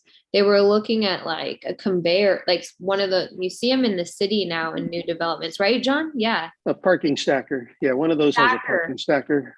Yeah, it was the one on the other side of the street, I think. Yeah, the Had one by parking the stacker, right. Yep. But no one's gone ahead with those. And I think one of them was trying to wiggle out of a lot of the existing requirements. I don't know if that was to have, I think it was to provide parking. So as long as I just wanted to make the point, as long as we have a storefront requirement, if you think about the footprint, even a 25 by 100 lot, by the time you put in the minimal storefront, you've removed a lot of residential space, even if they put no parking in there. And you're only going to be able to fit so many units, and it's not going to be over 4. Well, the other comment is that they have to be like appealing commercial size spaces. Like, when we had talked about on San Bruno, the development that was proposed that was senior housing, and because we are required, you're in that area for there to be commercial. And it's so skinny and small, the proposed commercial space of I think one of the commercial spaces, that it's like, oh, this would be like a flower shop or some really small. And that to me is how we end up with units that always stay empty.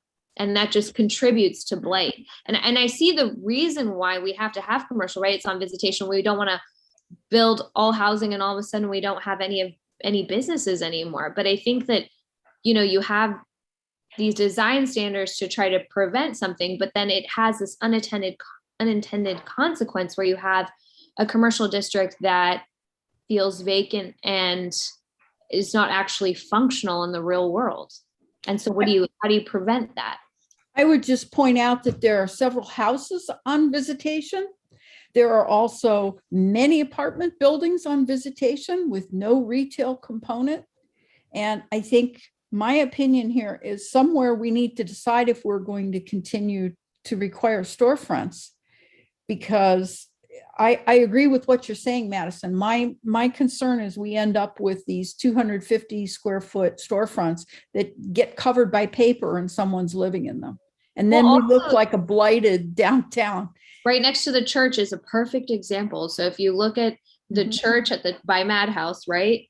On the right side of the street, if you're looking at visitation, there's the church parking lot, and right to the right is a house that does have a commercial space. And have you ever seen a functioning business out of that? No. No. It's because it just doesn't make sense to have commercial with housing in that small, tiny little unit right there. And I think that just ends up becoming someone's, you know, where they just rent it out and someone lives there, where I don't know what they do with it, but it's never been a business. But I'm not sure this is something that we can resolve tonight. But that's a discussion I would like to see happen in the future. We talk about that requirement for storefronts. If we make this decision tonight, we end that discussion. Well, is that true, John? Well, I mean, you end it for this particular exercise, which is for this particular moment in time, what those objective development standards are. If the council wants to revisit development standards on Visitation Avenue and that part of the NCR02 and do something different about changing the land uses, whether you're talking about either not required, because right now, for example, the zoning district only allows housing above a storefront, right? You can't have first floor housing.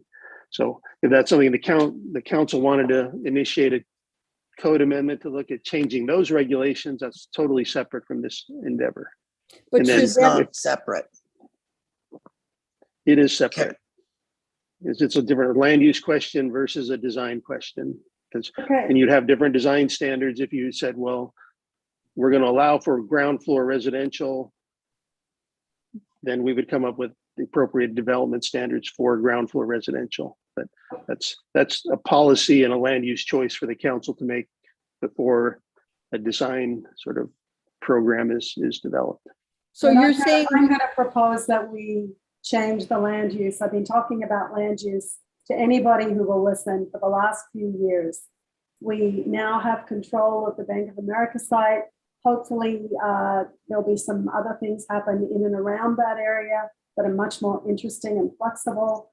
We kind of baked ourselves into a corner relative to this zoning on visitation. And, you know, everything that everybody said is right. I mean, nobody has ever had a storefront next to the church. We're just creating spaces that are not going to be viable for businesses. And as Colleen said, they're going to paper up the building, or Madison said, whoever said it, and we're going to have people living in those spaces anyway. So why don't we table this for a bit? And I am so in the mood to talk about changing our land use policies, because they're flawed and they're not going to serve us moving forward. And we're just opening ourselves up to a whole bunch of garbage that we've seen over the years of people trying to fit things in that really don't work. And, you know, let's put a storefront here and take out 3 parking spaces on the street. It's kind of a mess. And I'd be all for making, making the move for us to talk about, you know, different land use policy and what we can do to make that better and come back to this. I mean, so this is great, but so how quickly do we need to pass this to comply with state law? There's a question. Well, the question is, I mean, there's no deadline from the state, but if someone were to file an application tomorrow for a project on visitation that is subject to the current rules, well, we'd be able to impose our height and setback, and that's pretty much our objective and our parking standards. So the risk is to the city is that our typical design review process and conditional use permit findings and process, we are not in a position to enforce those or implement those. And is that our legal opinion, Tom? Yeah, there is not an immediate deadline. Yes, as long as there is not a standard, then what John has said is exactly right. I would just say the likelihood of litigation over this in the next 6 months or 9 months, I think, is very small. To your point, well, I'm trying to think of all who said it, but I will simply say Councilmember O'Connell. The state has, I don't even know how many bills, because the bill deadline isn't in yet, and there will be a series of proposed new measures that will impinge on this. Some of them, I don't know if this will end up being changed at state level, but there will be new housing policies. There's absolutely no doubt about it. But risk of litigation, if you don't adopt immediately, pretty small. Risk of litigation, if you don't adopt, say, 6 to 9 months from now, growing, because there's going to be a rush to try to get some level of development in before the stricter standards come in.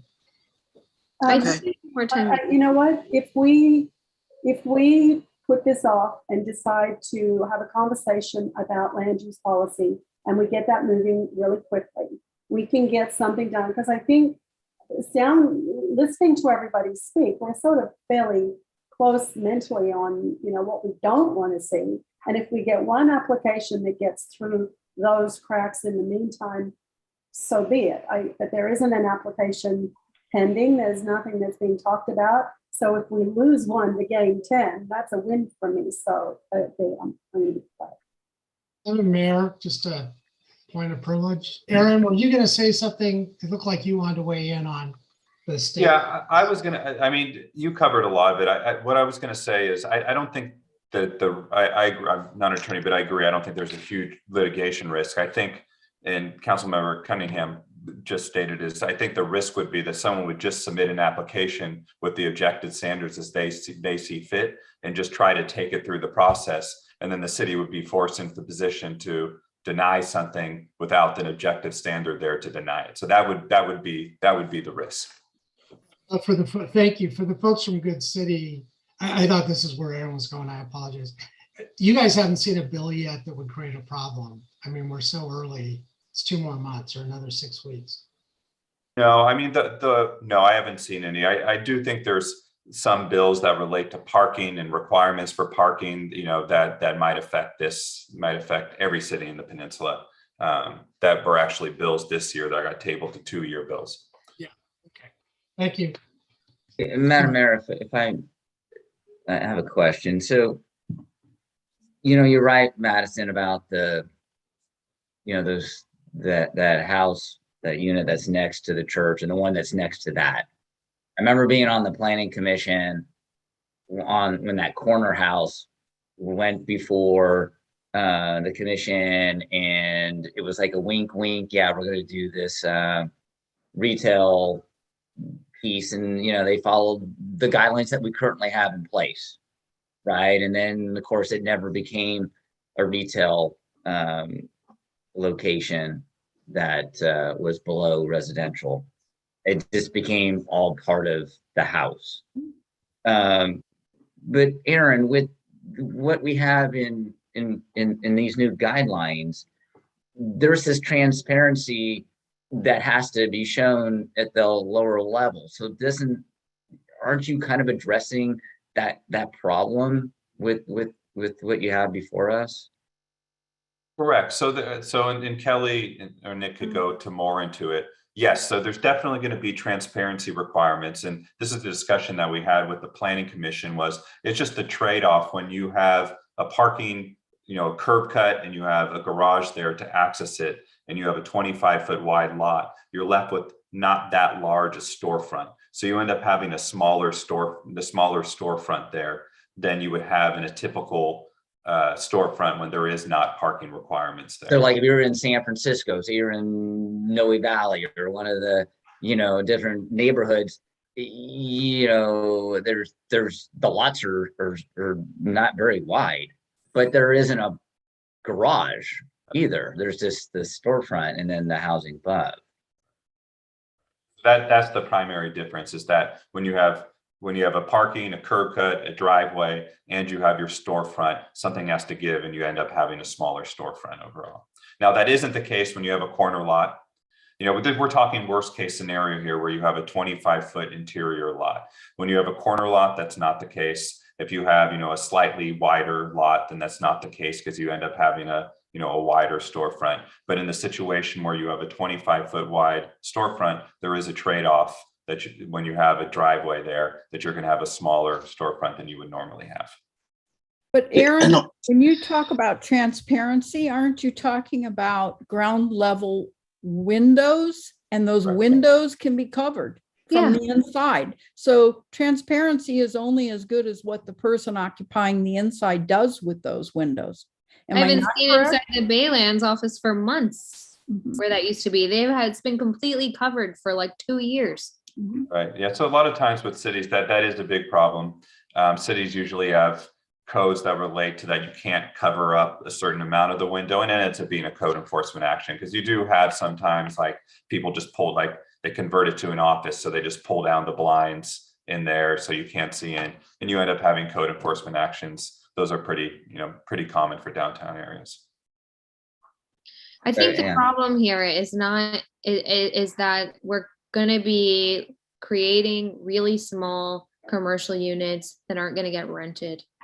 That's my concern, and I can name many units, commercial units in Brisbane right now that have been vacant for months, if not years. And that's something, through my work with the chamber, I'm like trying to figure out how can we fix this problem. And I'm concerned we're just going to be contributing to the problem if we don't really think this through. So I think we need more time. I think it's getting late. We have a lot of other things to discuss. I think we need to, mull it over, bring it back, and really dive into this and do it right. I think, Madison, you bring up another point too, is our primary retail district on visitation, or is it going to be near Bayshore? And that's a land use, which Councilmember Cunningham brought up. We've never had that discussion as a council, this council, and we need to do that. I agree with everything you've said about that. I think the consensus here seems to be we postpone approving this ordinance and we supersede it by a land use discussion. Is that correct, everyone? Yes. I would make that Yes. motion to continue this to maybe 2 months down the road when we can actually have looked at the land use. I would second that. Roll call, please. Councilmember Cunningham, Aye. Councilmember Davis, Hi. Councilmember Lentz, Aye. Councilmember O'Connell, Aye. and Mayor Mackin. Aye. Next item on the agenda is COVID-19 Small Business Grant Program. I believe I need to be relocated to the waiting room. I'll go ahead and do that.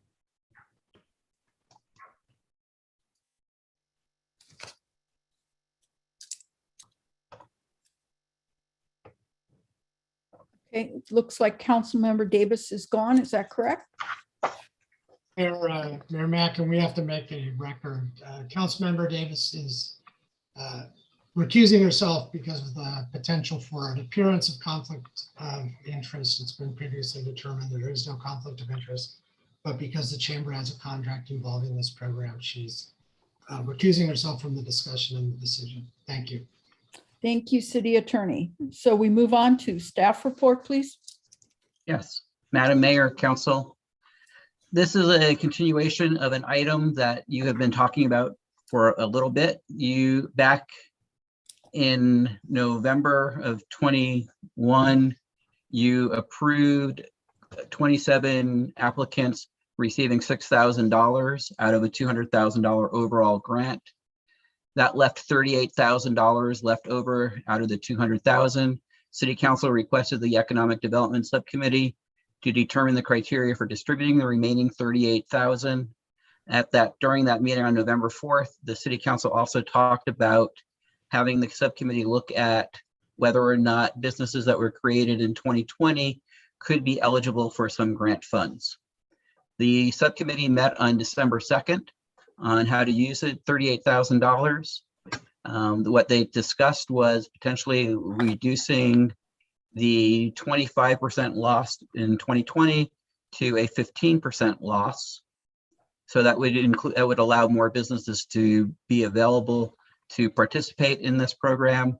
They also talked about having businesses that began operations in 2020 be eligible for the Small Business Grant Assistance Program. But in order to do that, they would need to have a lease in a commercial space within the city of Brisbane and have had a business license in 2020. And just as a reminder, no employees of the city council members, or commissioners who get paid by the city would be eligible for this grant. Staff talked to the chamber staff after the subcommittee to let the chamber staff know what was being proposed and what the potential cost to the city would be to administer this. And the chamber staff said that they would need to have the full plan outlined by the city council before they made a determination as to the cost, but it would be no more than $10,000. The challenge for the chamber staff is they have information that's already out there right now for the current program, which, you know, they can easily change if it's going to be lowered from 25% to 15%. But if there's going to be another program of allowing businesses that began business in 2020, they would need to do different flyers. They would need to do different type of an outreach. The other issue that the chamber staff did bring up that we did not talk about with the subcommittee because it was subsequent to the subcommittee's meeting was that there are businesses that are actually having more of an impact this year due to COVID than there was in 2020. A lot of businesses that had really good 2020 years because there was a pent-up demand for their services, but are now feeling the effects of in 2021 that they're not having that same ability to do business. So the chamber staff was wondering if you'd want to also look at expanding the program to allow businesses that have lost money between 2019 and 2021 to also be able to participate in this program. So those are the different ways that we can spend this money. If the city council would like, they can either allocate the $5,000 as they did originally. They can allocate $6,000. They can also expand the total grant amount from $200,000 to a higher dollar amount. The city is receiving $1 million from the ARPA program from the federal government, and this program fits well within the ARPA guidelines. Councilmember questions? Councilmember Cunningham? Stuart, thank you, Colin. Did the chamber indicate a change of amount? That they said we could change the amount, but did they indicate what they thought might be appropriate? Well, they thought that, you know, reducing it to 15%, and that's why it got brought to the council last time and also to the subcommittee that the 15%, you know, there would probably be a few more businesses that would be eligible for this at that level. There was a couple of businesses that may have been eligible under the old program at 25%, but they got their application in late. So those would be recontacted by the chamber. But if we lower it to 15%, they'll need to go out and do another round of education to the businesses. Thank you. Councilmember Lenz? Yeah, thank you, Mayor Mackin. So, Stuart, you brought up something that Karen and I did not discuss in our subcommittee meeting, and that was businesses that are impacted in 2021. So that, you know, I just didn't think about that, but it was interesting that the chamber had mentioned that some businesses that actually did okay in 2020 are now suffering in 2021 or suffered in 2021 due to COVID related impacts on the economy. So, but we only have $38,000. So there isn't a whole lot there to share. Did the chamber feel confident that if we went to 15%, that the money would be distributed, or if we, had the new businesses from 2020 that signed the leases, that would be enough? Yes, I think that if you lower it to 15% and you include businesses that had signed leases in 2020, and you did a $6,000 worth of a grant, you would probably have at least 6 businesses that would become eligible. All right. So that would be the full amount. Okay, and then the businesses that did receive funding, they all received $5,000. They didn't receive $6,000. They all received $6,000. The city council at their meeting in November, Right. increased the dollar amount from 5,000 to 6,000. Right. Okay. So then, with those two recommendations by Karen and myself, and having it at $6,000, that should distribute the rest of the funds. It should. And if there's more than 6 businesses, what I can do is come back to the city council, let you know how many businesses were eligible to see if the city council would like to put additional money into this program. Okay. Councilmember O'Connell? A question on the additional funds, the $2 million, that is also to cover losses by the city from Yes. lack of income. And Yes. so giving this money would actually be sort of coming out of our coffers, because we could reasonably expect to be able to qualify for the full amount. Correct. Okay. And yes, and anything that any increase you do in this grant program would be a reduction to what would be able to the city would be able to use to cover the loss of revenue. And as you know, we lost a large amount of our TOT. We made up some of that through the sales tax, but as you also know, that one of the businesses that really helped us make it up in sales tax is no longer in our city. So we're going to see a decrease in revenue for the next couple of years until we're fully out of a COVID recovery. Okay. I would like to say that businesses that signed a lease but weren't able to open, I would like to see them included in the excess funds that the chamber will incur to increase the outreach to reach to them, I think would be worth it. And that rather than say a blanketed $6,000, if our funds only covered $5,000 each, that I'd like to see those businesses covered.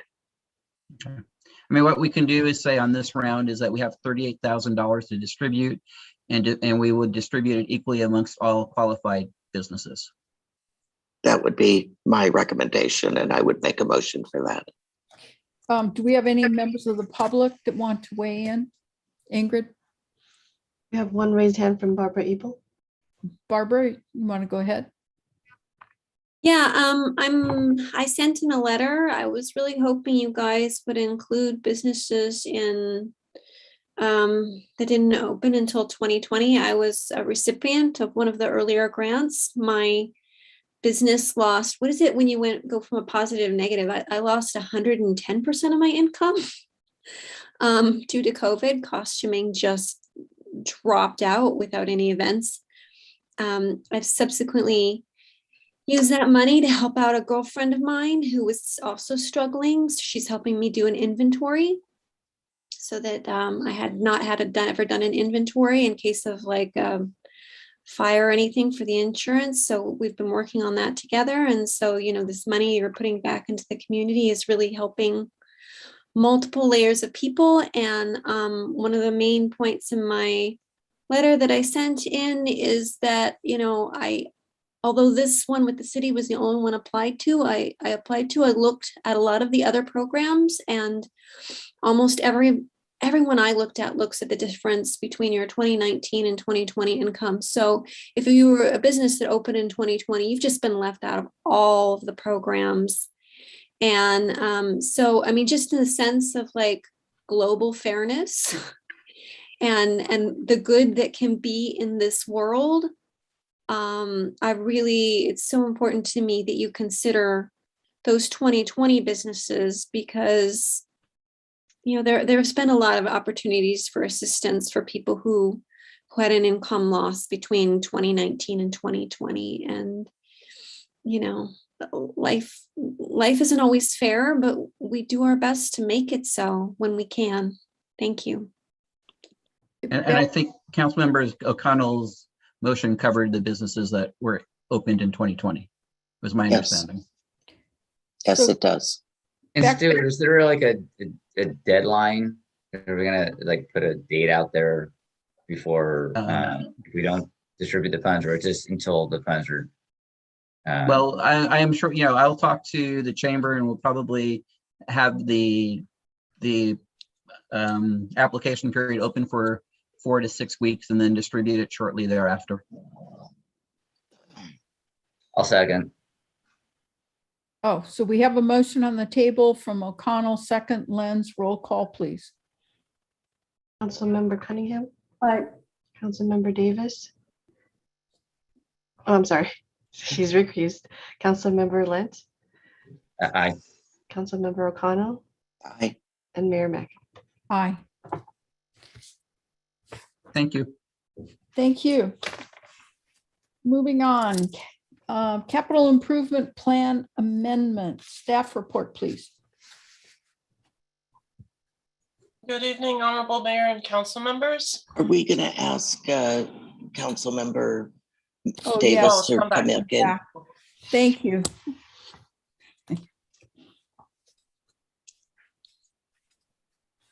Just logging back in. There she is.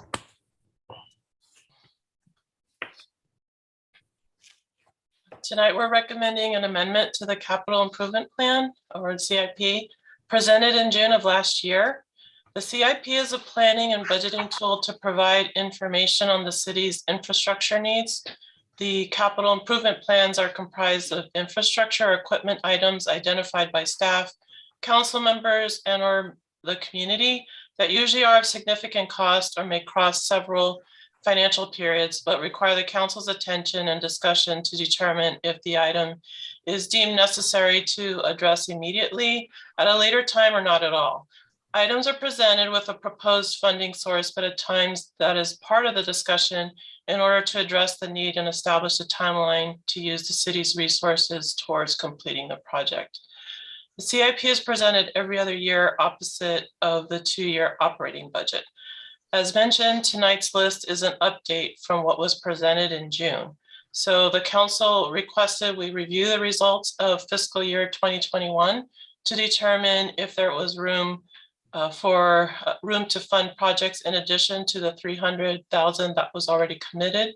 In June, any additional impact due to COVID was still unknown. So now the finance team is currently working through the draft of the annual financials, but we do have results that we have used as a starting point for tonight's discussion. So starting with revenues for fiscal year 2021, we exceeded the budget by approximately 5.9 million. Contributing to this favorable position were, as Stuart was alluding to earlier today, were some one-time spikes in our sales tax related to certain businesses thriving through COVID and the increase in our share of the county pool's sales tax revenue, an increase in property taxes due to build-outs happening at Sierra Point, and an increase in license and permit revenue from the increase in remodels happening during COVID, and again, the build-out at Sierra Point.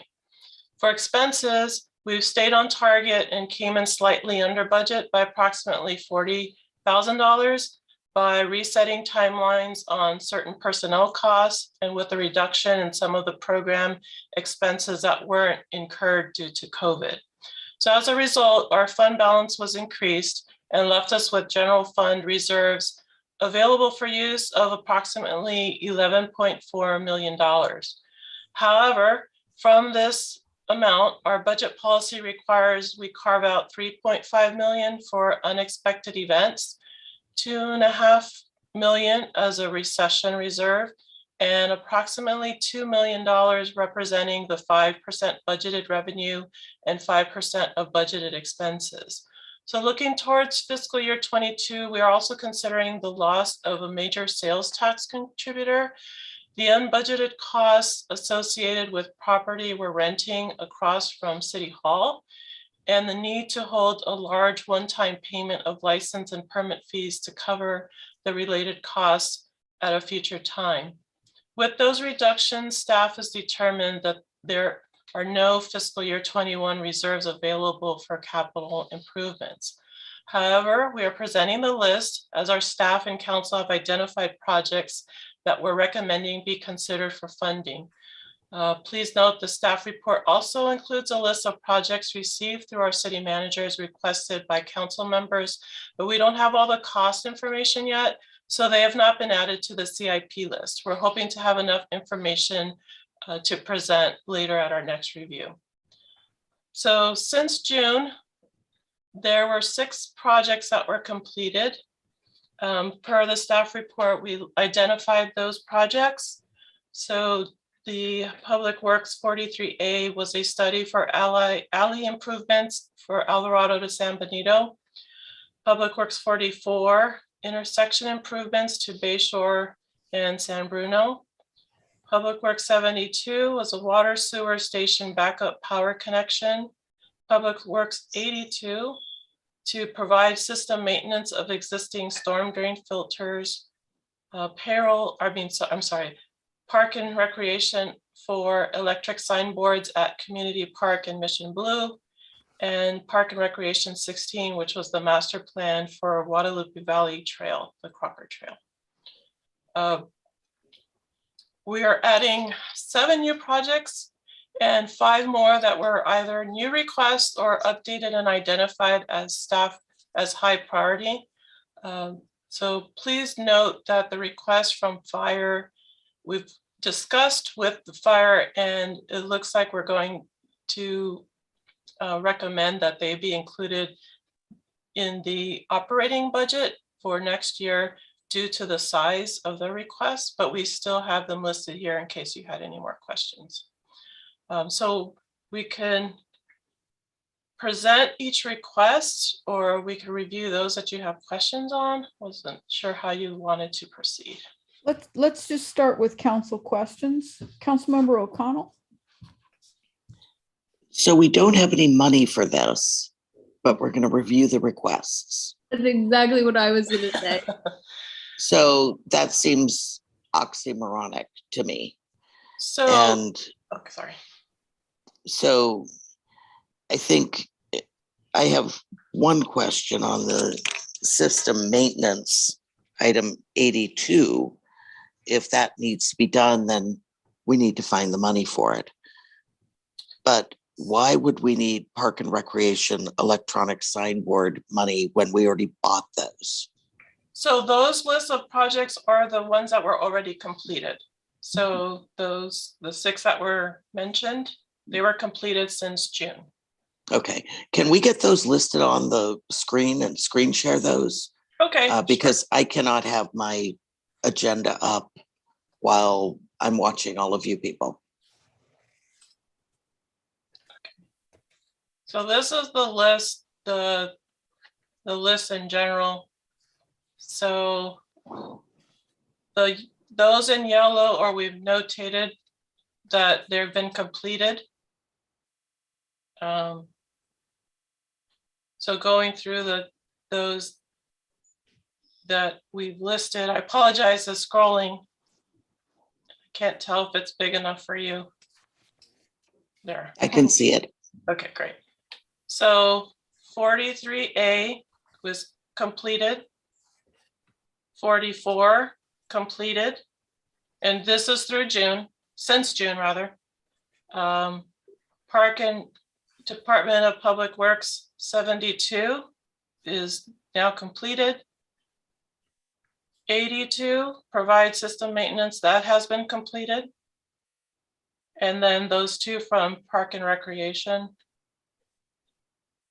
4, the signboards, and 16, which was the master plan.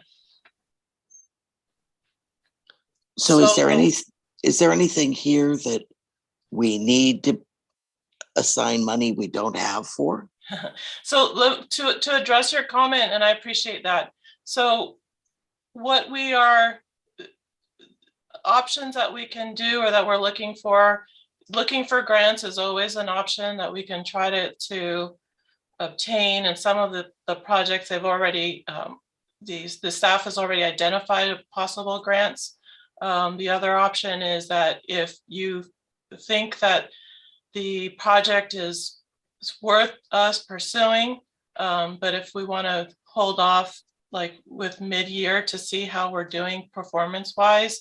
If there's more funds available at that time, that then we can start at that time. Or if it's something that we, if we find savings, or if we want to push it into the operating budget, similar to how we're recommending for the fire projects, those are options that are available. So even though the money is not from the fiscal year 21 results, maybe there are other ways that we can find funding, but we are trying to get feedback from council as what you feel should be made priority versus like the request that we have. So we can go through the red items, or those that have a couple of asterisks next to them.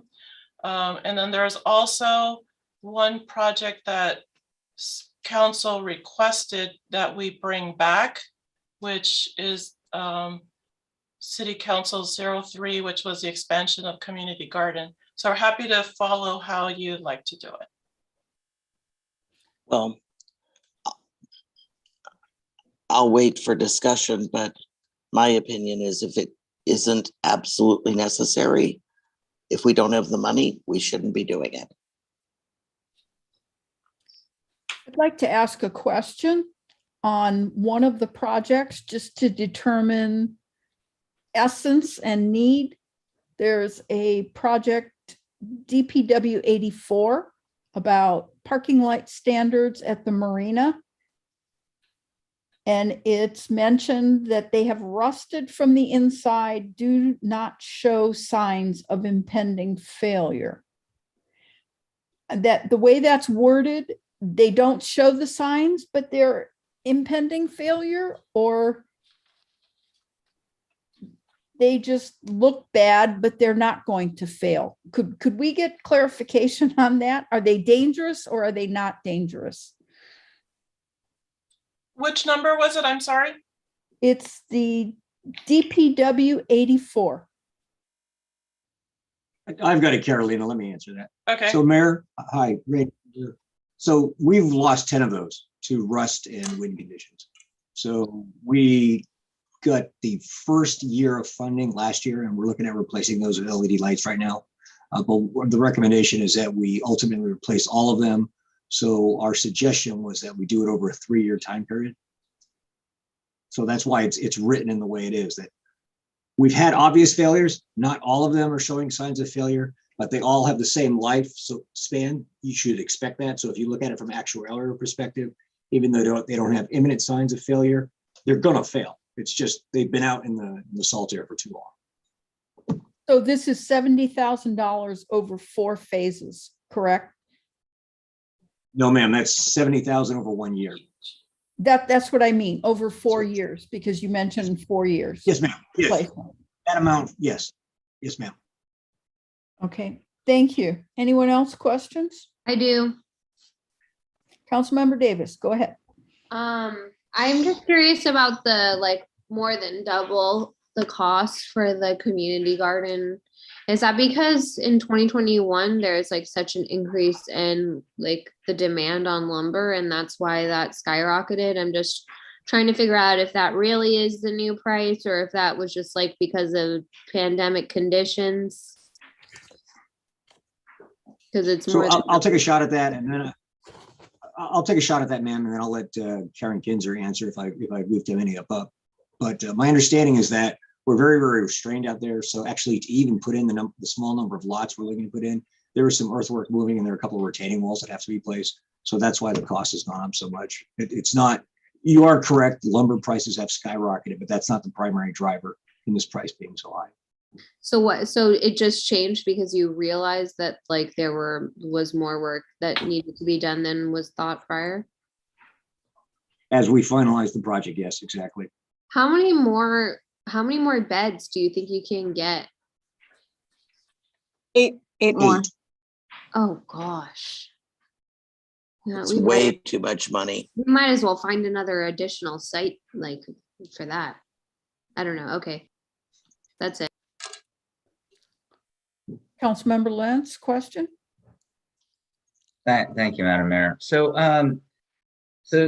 Stuart, or Carolina, so we have 11,400,000 in reserves currently. Yes. And so what, I'm just, if you can just refresh our memories, like what's this standard, like kind of formula that makes it, a responsible amount to leave in reserves? The council has approved a budget policy to at least retain 5% of the budgeted revenue, 5% of the budgeted expense as one component, and then also included the component for the recession reserve and the major disaster reserve. Okay, so we have the major disaster reserve and the recession one. So like how much are we allocating for like a major disaster? 3.5 million is going to the major disaster. All right, and then how much is going to the recession? 2.5 million. Okay. I mean, of course, we can't predict, major disaster, right? Economic recessions, okay, they're a lot slower. I mean, based upon your, analysis of economic conditions, are we looking at an economic recession potentially in the next couple of years?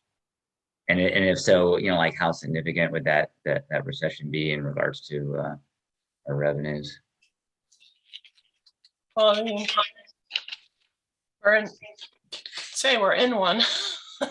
I mean, yeah, I get. I mean, is it technically a recession that we're in? Yeah, so it's like for our purposes, and we are seeing the reduction in some areas.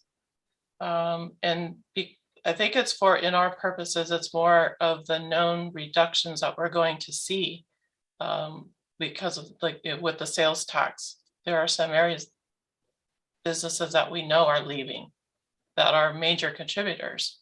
And so that's going to be something that not just we're going to experience a loss, but then how are we going to make it up? Got it. So I know that the Real had left. Was there there are others out there that are generating sales tax that are leaving as well?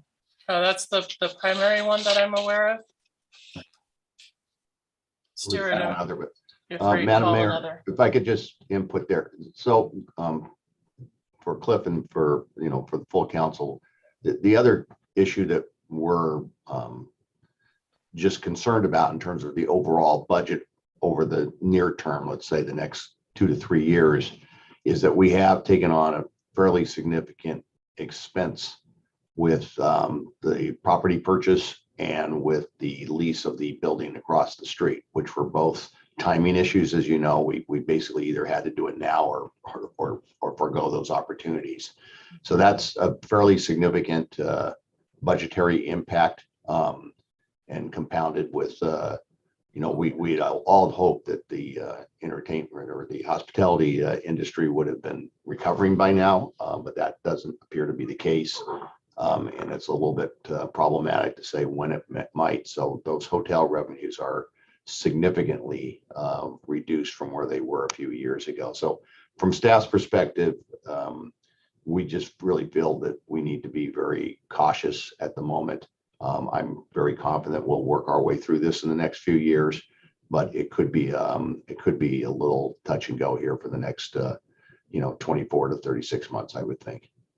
Okay, no, that's good. Oh, if I may, just want to follow up with that, Clay. So, so we purchased the B of A site, and then with the general fund dollars, but we plan to then do a bond and pay ourselves back by selling those bonds, correct? Well, the way to really look at it is we're going to create kind of like a mortgage in which we have an annual payment. so that we're not actually having to do that significant of a impact on our general fund. We will initially pay for it, I believe, out of the general fund, but then, as you indicated, we'll get repaid, but then we have an annual payment that we're going to need to do every year. That's going to be, I think, in the neighborhood of around $400,000. Got it. Okay. All right. Thanks. Councilmember Cunningham? Thank you, Matt. I would echo what Terry said about, and Madison, relative to the community garden. I mean, that doesn't seem like it's something we really need to do, and I would be happy to shelve that one. But the one that I see is really important, unless we get a grant for DPW 43, the alley improvement between Alvarado and San Benito. I see that as a grave safety concern relative to our kids getting to and from school. And I would like to put that on our priority list. I don't see anything else that, well, except if I guess if a lighthouse falls down, it's probably not a good idea. But the alley improvements being, on our radar for so long, and if you go up and down San Benito, you know how dangerous it is for our children. That's my comments. Okay. Do we have any members of the public wishing to make public comments?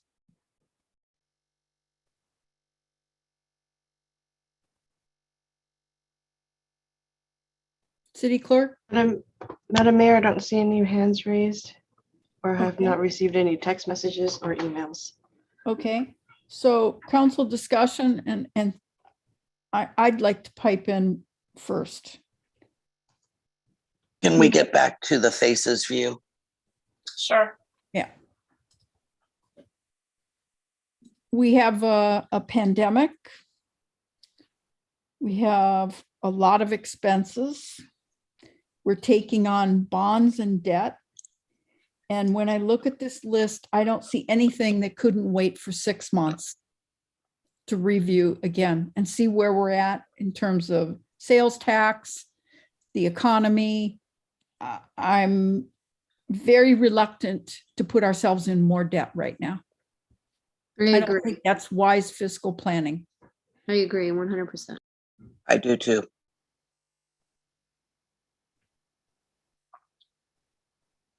Anyone else? Councilmember Lentz? Yeah, I mean, if there was something that Randy felt, that he needed this list that, really should be done now, then I think we should do that. But if not, then yeah, let's table it until we get a better understanding of where we are 6 months from now. So can we have a motion to bring this back in 6 months? Well, is there anything Randy feels is like an extreme safety issue? So, Madam Mayor, our process, I'll answer your question too, Madison, in terms of how we process this. In terms of our process in the last few years is that every year we have either the major budget review, and we adopt a 2-year budget, or we have a major capital improvement review. So we're coming up on the 2-year budget, which we will do this spring. And then usually in the mid-year following, we will come back to the council with kind of where we're at with the budget, as well as where we're at with the capital improvement program. I think you'll get a better sense when you do the 2-year budget of just exactly where we're at in terms of potential revenues. And quite frankly, I don't think we're anticipating, at least on a staff level, that will suggest that we have money for capital. There are things that happen during the year. I think to Madison's point that, look, recently it's been around the slides in the areas where we've had to put retaining walls and things of that nature. And, we do those things, and they will obviously have an impact on our finances, but they're not things we can just put off. So we do address those things during the year when they come up in any sort of an emergency thing. There's never going to be a point in time where we say, well, there's an emergency, but we don't have the money to address it. We will always address it. So you can be assured of that. Just like what we did on Humboldt, right? With the slide. Yeah. So, Clay, with what you're saying, are you saying to just not make a motion on this and wait for the full? I don't think, unless Carolina, you see differently, I don't think there's a need for a motion at this point. Okay. We'll come back, next year sometime. I think, I know it's frustrating to go through a process where you don't really have any money to spend. But I think it's helpful to review the list, to kind of check in on it. I think, this conversation really, lends itself to the idea that we need to get creative again in terms of trying to find some ways to do our capital improvements. We have funding set up for our utilities, but not for things that are general fund in nature. And a number of years ago, we went to the voters, we got a business license fee, and that has worked well for us. But now we've committed that entirely to the new library, which I think we're all pleased with, but it does kind of take away that source as a capital improvement funding area. So I think, we're going to try to think on a staff level of how we might try to best address this and bring some ideas back to the council so that you have at least some money to deal with regards to capital improvements going into the future. Okay, that seems reasonable. And Mayor? Yes. Mayor? City engineer. I was just wanting to answer council. Thank you, ma'am. I was wanting to answer Councilmember Lentz's and Davis's question. So no, I do not have anything on here that I think is an immediate safety hazard. And to supplement that a little bit further with regards to Councilmember Cunningham's recommendations on that one project, the alley improvement, that certainly is an improvement project, but the $80,000 we had requested in there was in the hopes that we do get a supplemental grant from CCAG. So what I'm anticipating my staff will do is that we will still put in for the grant. And if we are lucky enough and fortunate enough to get the grant and we need supplemental funding to do it, we'll bring that to council at the appropriate time to get a supplemental appropriation. But I can't say that any of these projects are imminent safety. Okay. I just want to thank staff because all of your input is really extremely valuable to us and gaining perspective on this. So thank you very much. And Carolina for the report as well. Okay, then we're moving on to item O. This is a long one. I'm not going to read the whole thing. It's consider adoption of a resolution authorizing transfer of $2,035,060 from the city's facility fund to the city's capital fund and so on. Could we have the staff report, please? Yes. So as Clay said, we are all very happy with the new library. Now it is time to move money around to be able to pay for the library. We originally brought back a cost projections back in March of 2018. At that time, we talked, the city council approved a loan from the county of 1.7 million. We also went through a financing plan at that time.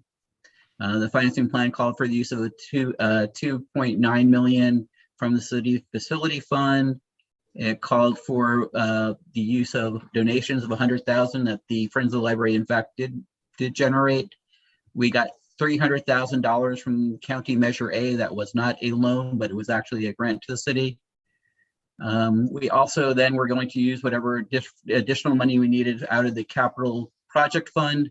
As Clay said, we do have a business license tax where businesses with gross receipts over $10 million pay a portion of their business license tax towards the capital project, towards capital improvements. After the project has been completed, the final cost of the project was $8,741,661.63. And I know it sounds very exact, but fortunately, when the project is done, you actually can get it down to the penny. There were increases in the project cost. The final design cost was $101,000 higher than anticipated. Our construction management was $165,000 higher than anticipated. We did not include the public art contribution that was required of $35,000 at that time. And then there were change orders and a settlement agreement with the contractor for $773,000. So these additional costs would add up to $1,074,000. The actual project came in slightly below all these numbers added up, and the project is only $926,661.63 higher than projected. So currently, the city has $2,035,060 in the facility fund. This is about $991,000 lower than originally anticipated, and the reason is there's money needed for the Guadalupe Channel improvements, as well as the 2 hillside failures that have occurred in the past couple of years. What this means is that the general fund will need to advance the capital project fund $4,606,000 and $601. Sorry, I'm trying to say that is hard for me. To the capital project fund, we will loan that money on a 2% interest rate. And I will tell you that when I wrote the staff report, the 10-year treasury was at 1.46. It has actually gone up since then, but the 2% is still about what the city would make on long-term money for the city. So that's why we're using the 2%. We will allocate the capital project money from business license tax back to the general fund to pay off this $4.6 million, as well as to repay the general fund the $1,700,000 that is being deducted from our property tax. We anticipate that if we continue to receive about $330,000 from the business license tax, that we would be paying this back through the year 2041, 2042. Hopefully, we will see it be paid off sooner, because as there's growth out on Sierra Point and new businesses come out on Sierra Point, we'll get more additional business license tax in businesses that have gross receipts over 10 million. And then hopefully between now and the year 2040, something will have built on the Baylands, which will also generate additional business license tax for the city. But the worst case scenario is that we would see our $10 million plus business license tax for capital projects go towards repaying the library through the year 2041, 2042. And the resolution that's before you allows all of this to happen. If there are any questions. Councilmember Davis, you want to start? I don't have any questions. Councilmember Cunningham. Councilmember, I don't know. Councilmember Lentz? Questions? No?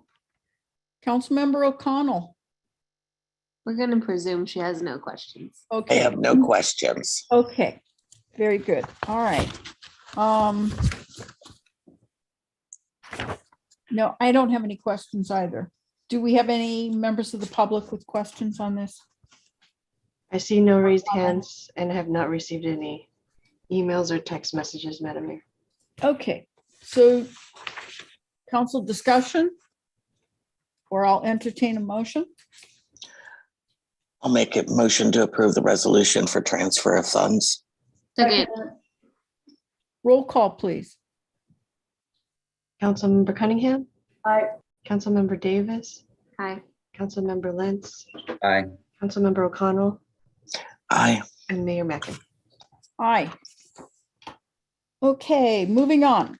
Item P, Community Park Festival Tree Replacement. Staff report, please. Honorable Mayor, members of the council, I'd like to be a little bit brief on this. I think most of you do know the longer background. The deodar cedar served as our festival tree for many, many years.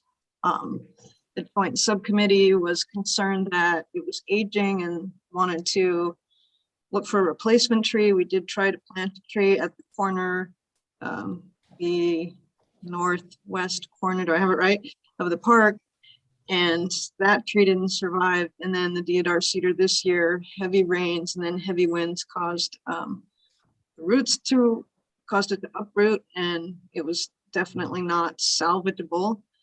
So the joint subcommittee got back together again to make a recommendation. I want to mention that the plan is to take out the tree this coming Monday. So the deodar cedar that served as the festival tree is going to be removed. Joint subcommittee of Park and Rec commissioners and OSEC committee members have met that committees more, but the most recent group met and they recommended planting a grove of trees because trees do better in community. So they recommended 3 to 4 trees, which in the space that we have, we think that 2 or maybe 3 could be in the area where the cedar was, and 1, they were okay with it being on the other side of the walkway. So if you want to look at the site, I can share my screen with a Google Street View if that helps the discussion.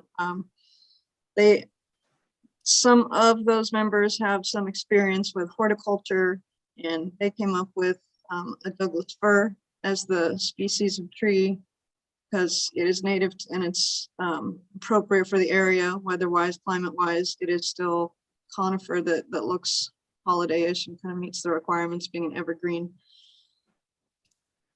I think what I also mentioned is that I'm not sure that there are a lot of those available. I kind of did a cursory look ahead of time and we weren't immediately finding an appropriately sized tree. And we're looking for a much smaller tree this time than the sequoia dendron that was planted. We're looking for one that's 6 or 8 feet tall because trees want to be planted young and established. They establish better when they're planted smaller. And we're not sure we can even plant 4 if that were the decision the council wanted. And staff is planting on the, as we put in the staff report, planting on the other side of the walkway would cost a bit more than just keeping them in the area that is designated for other than turf right now. Okay. Council questions, and I'd like to start. Since there's a shortage of trees, is there any harm in planting 2 and waiting to plant the other 2? Has that been tossed around? No, I don't think the committee talked in detail about the timing, just about what they would like to see there ultimately. And I didn't have that information when we met, that we were having a difficulty sourcing the type of tree recommended. And since we've had problems with the location of the other 2 trees, understanding there were underground irrigation problems, are we going to have an arborist maybe examine, once the old trees removed, the site to see if it's still suitable for 2 new trees? So that's a good question. Our buildings and grounds team leader said he wanted to do a soil investigation. So I think that was after the discussion with the subcommittee and wasn't even really discussed with them, but seemed like a really wise thing to do early on is evaluate the soil and make sure, find the right conditions to plant other trees. Okay, and then also if the other trees removed, was there any discussion of the proper time of year to plant 2 new trees? Well, the ideal time is the beginning of winter because you've got watering naturally and you don't have heat and you don't have winds, but we're not in a really hot climate. So we are manually watering. We're either hand watering or there is irrigation over there. We can water the trees the appropriate amount. So we don't feel like it has to be in the winter for the tree to survive. Okay. And when you mentioned a concrete border, if 2 were done on the lawn area, are you talking about a wall or a low concrete border? And would that be a trip hazard?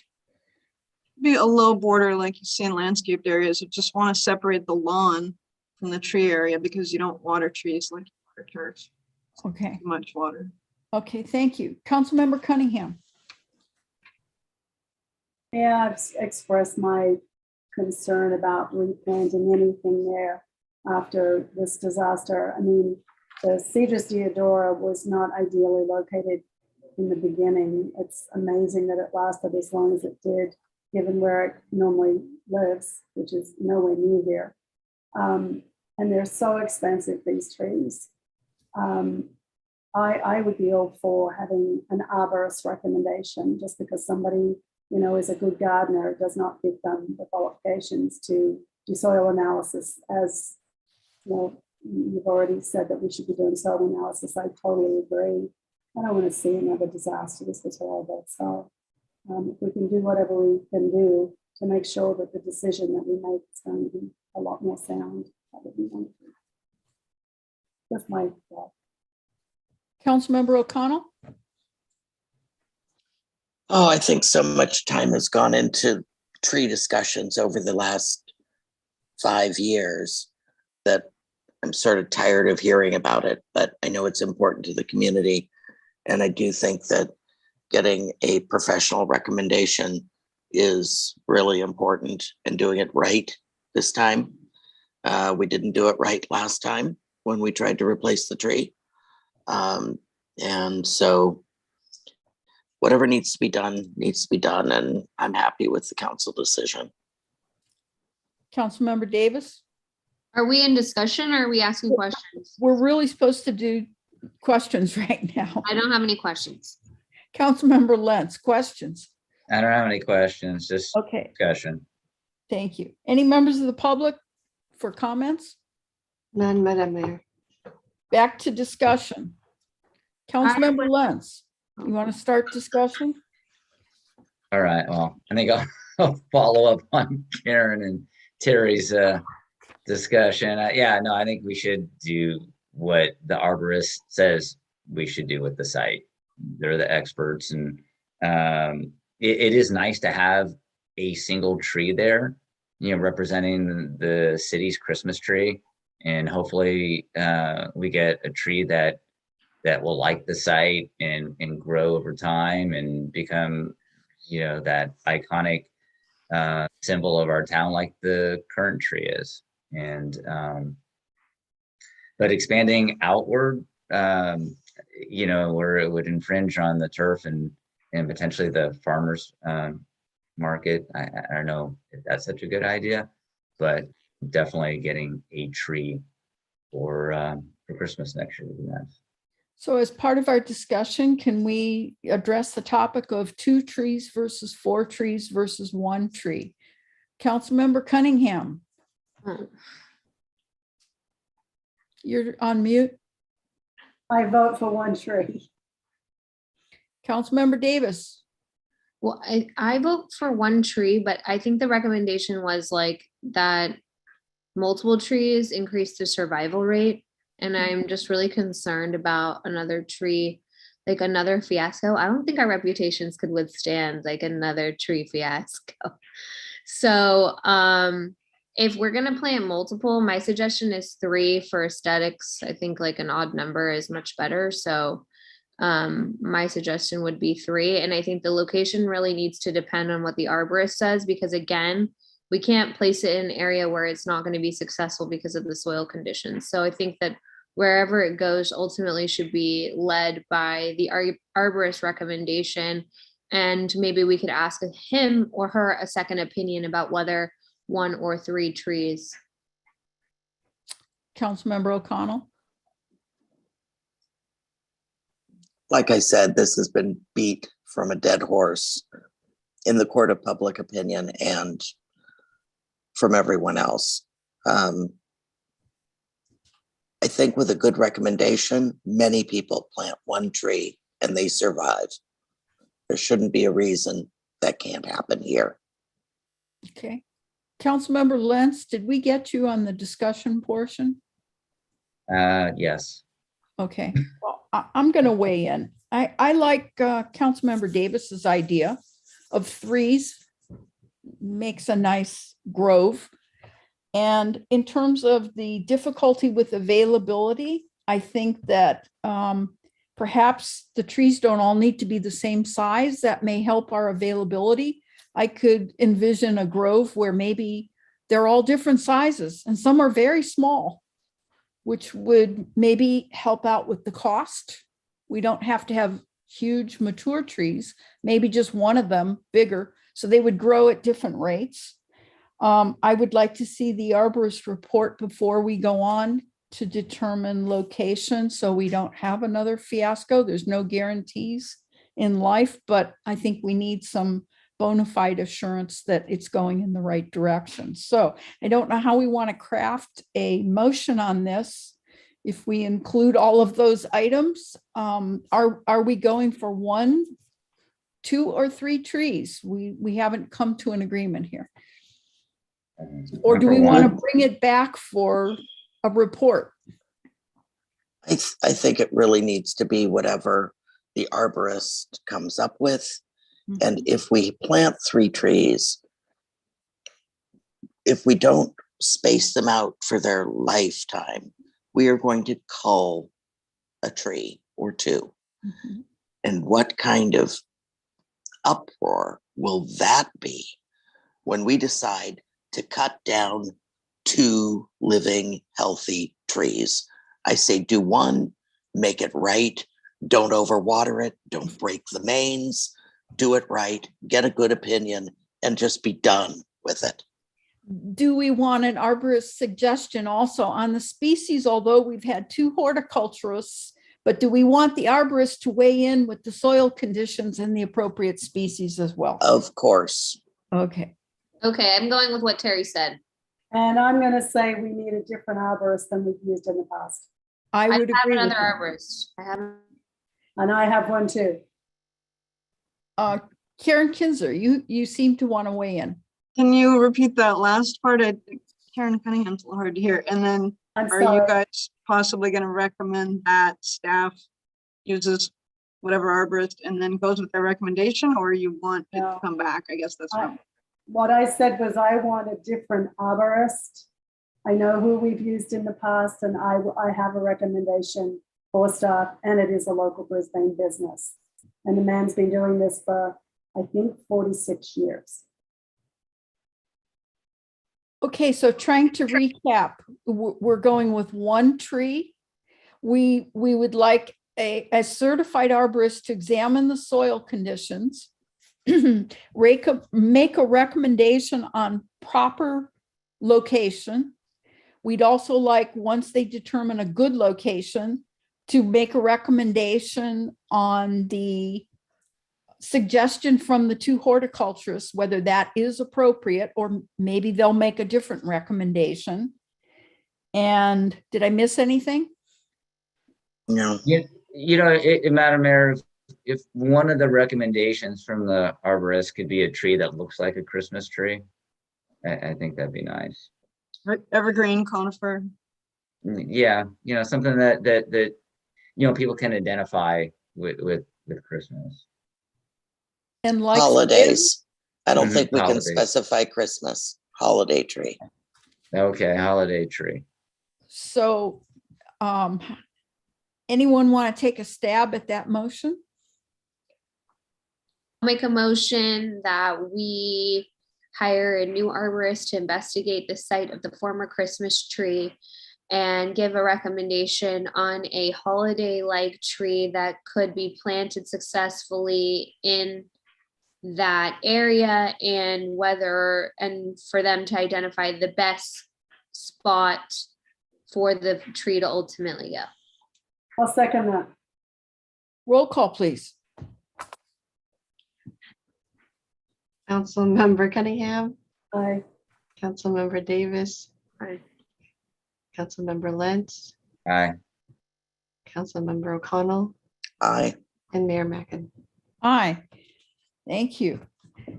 Staff reports, city managers report on upcoming activities, please.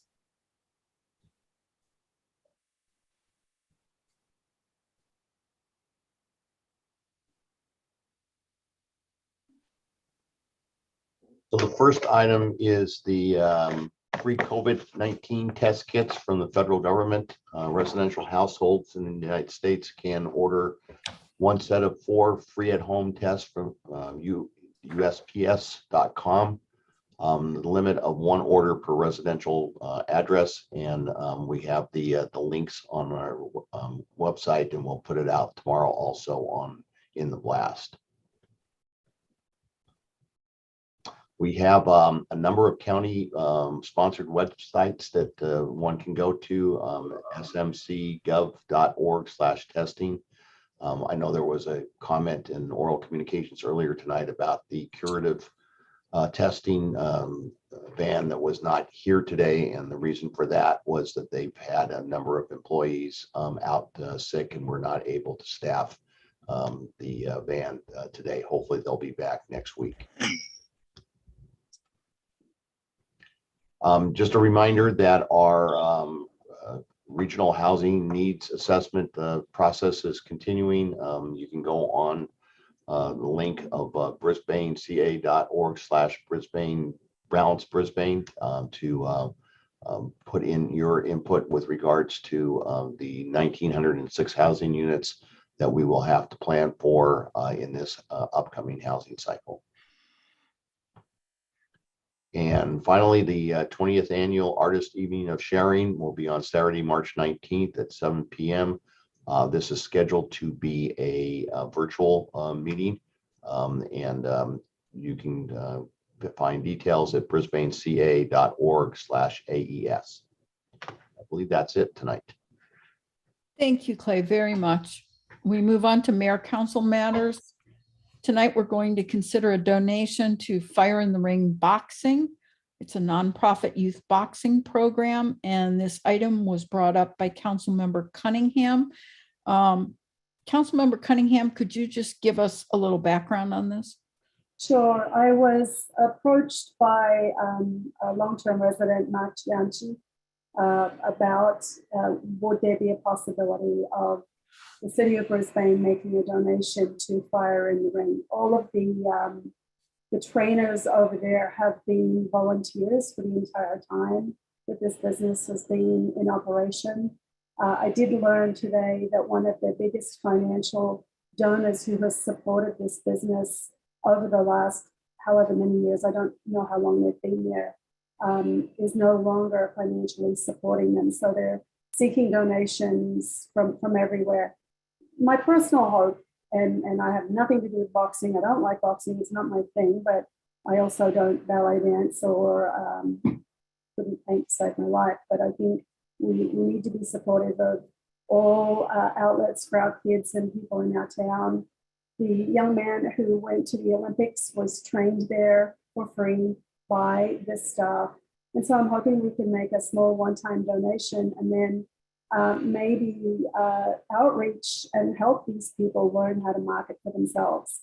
I mean, most of these people are, sports people. They're not marketeers, and maybe we can outreach to the chamber or the people within the community and ask, is there some help that can come their way to help them learn how to pick up the phone and fundraise for, the future. I've never been in the business. I've seen it from the outside. I know that it is very well supported by the Brisbane Lions Club. I thought there were a few people from the Lions Club who were going to be speaking on this matter. They might be on here, I'm not sure. We got a message of support from Sharon Boggs from the Lions Club asking us to please support this one-time donation. And I did ask Mark if he would write a letter requesting support from the council, which he did, and I forwarded to our city manager. So that's where we're at, and I would be in support of a donation to them. And then, like with any other business in town, if we can figure out how to reach out and help them along, that'd be great. Council questions? Anyone? Meryl? Is it really appropriate to do this under mayor council members matters? Shouldn't this come forward as an item for discussion and public input? We could do that if that's the council's desire. This came up so I apologize. It was given to me a couple of weeks ago, and then I had it on my desk and had not thought about it in terms of this agenda. So it kind of came up a little bit late. I think we want to just get a sense of the council if this is something you wanted to pursue, and if it is, then we could put it on a regular agenda as a new business item. I think that's a better place to put that personally. Legally, do we have to? I mean, well, the amount of money that I think you're probably talking about is under my authority. So if you told me that you wanted to fund it, let's say by $3,000, or I'm just picking a number, I mean, I would have the authority to do that. So that's probably why we did this somewhat informal. Are they a nonprofit? Are they paying business tax? Do they do any of that? They are a nonprofit. They're a nonprofit. You may remember 2013, they came forward to us and requested a waiver of some building permit fees, and those totaled about I think a little bit over $1,500, and the council granted that at that time. But they are a 501c3. As they could be run through the charitable, I don't know the official name, the DOJ's charitable registry, right? That's not you guys don't have an issue with that at the city? I'm not, Tom, I'm sorry. I'm not sure I understand the question. If Councilwoman O'Connell's question, as I understand it, is do we know if they're in good standing, et cetera? And there is a state registry that we can run it through. There's national as well, but there's a state one that we can run it through if it's a sense of the council. Legally, if the council just gives Clay the sense of whether they want to do something like this, that should be enough. You really don't want to get into conditions or any of the rest of it because it isn't being taken up as a council action item. It's just input on something that the city manager has raised as being within his discretion. I would like to support giving money to this nonprofit under the city manager's discretion. I don't think it feels time sensitive to me, and so delaying it further, I wouldn't want to do that. We also have people here for public comment that have stayed until 10:30 at night. So I thought we didn't have anyone. No. We have people waiting. I think maybe we should let them say something. Okay, first, Councilmember Lentz, did you have any questions? I'd like to hear from the public. Okay. City Clerk. I did want to note that we did receive a text message from Dan Carter that I forwarded to council via email in support of this. If you'd like to go ahead and make a comment. How was he notified if it wasn't an agenda item? He had been in discussion with Mark Gianchi. Yeah, it is an agenda item. It's on your agenda. Okay, I'm sorry then. Yeah. Yeah, it's just item R. So do we have Dan want to say something? Do we have any members of the public wishing to speak? Looks like Dan Carter wants to speak right now. Dan, go ahead. Hello, council members. Thank you for letting me speak. Can you hear me? Yes. Yeah, so this program, which supports or includes a lot of people from or children from Brisbane, plus some outlying other suburbs of ours. It's a really good program, and we know Charlie Sheehy, who has gone many-time national champion as an amateur, and now he's a hired and got paid as a professional and is fighting professionally, went to the Olympics and stuff. So this seems like a great program that supports kids and does it for free. So I would love to see if you would be able to approve a program like this or support for it. All right. Do we have anyone else wishing to speak? There is somebody on the call as a phone call in listener. If you'd like to please make a statement or public comment, please press *6 to unmute.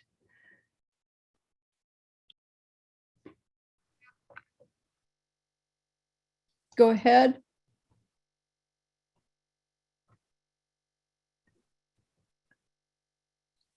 Madam Mayor, it looks like the caller is unable to unmute himself at this time. Okay. That is Mark Gianchi. I recognize the number. He said he wasn't very technical about these things. So *6 is what it is. *6 on your phone, Mark.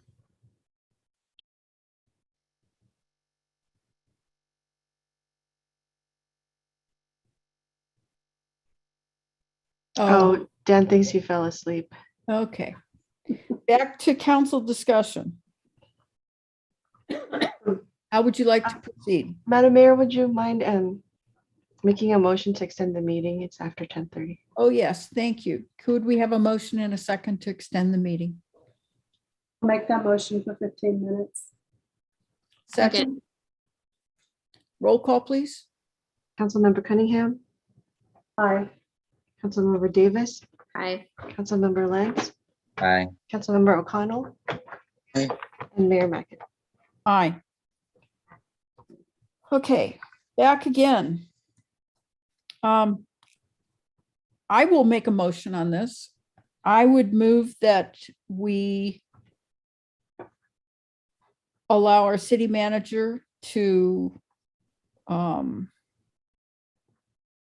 up with an appropriate donation based on perhaps what we've done in the past with regard to Fire in the Ring boxing. You have a second? Second. Roll call, please. Councilmember Cunningham, Aye. Councilmember Davis, Aye. Councilmember Lance, Aye. Councilmember O'Connell, Excuse me, aye. and Mayor Mackin. Aye. Next, we have update on commission and committee recruitment. City clerk update, please. So before you, Madam Mayor and council members, are the applications I received by the deadline of January 14th by 5 p.m.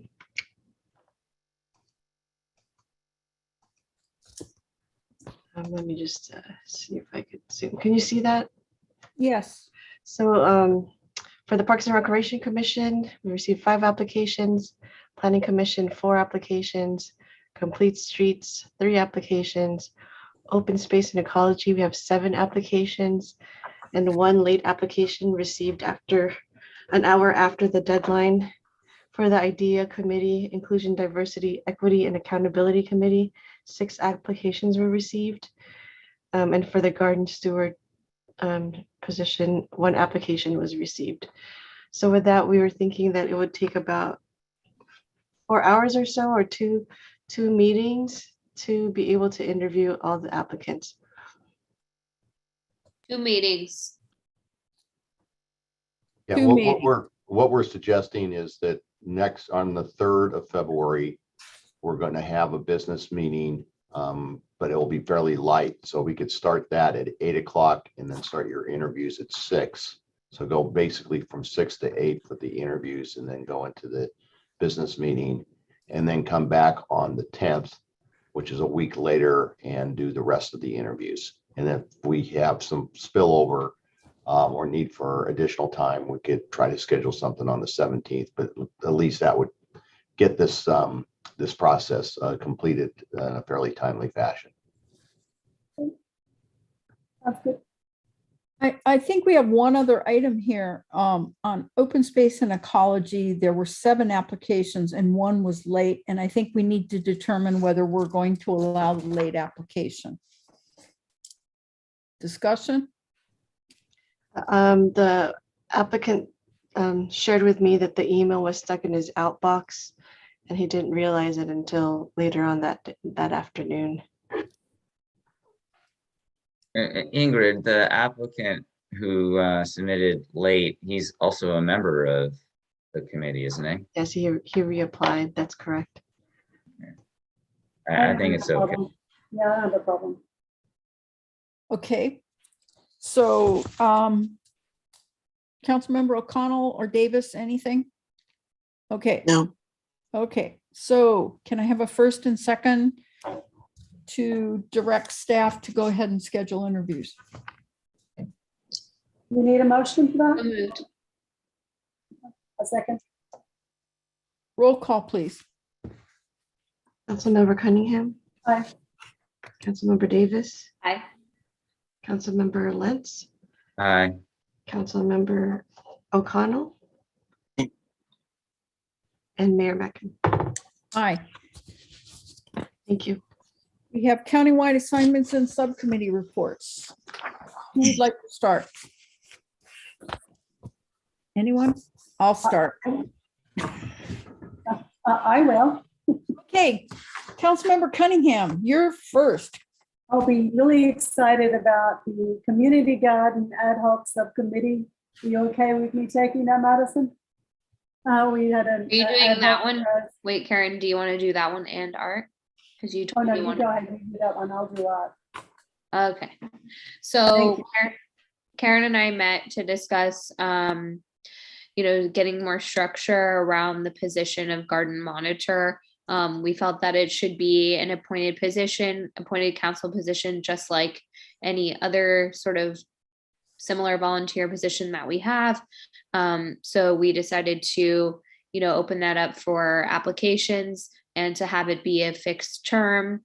We also talked about if, right now there's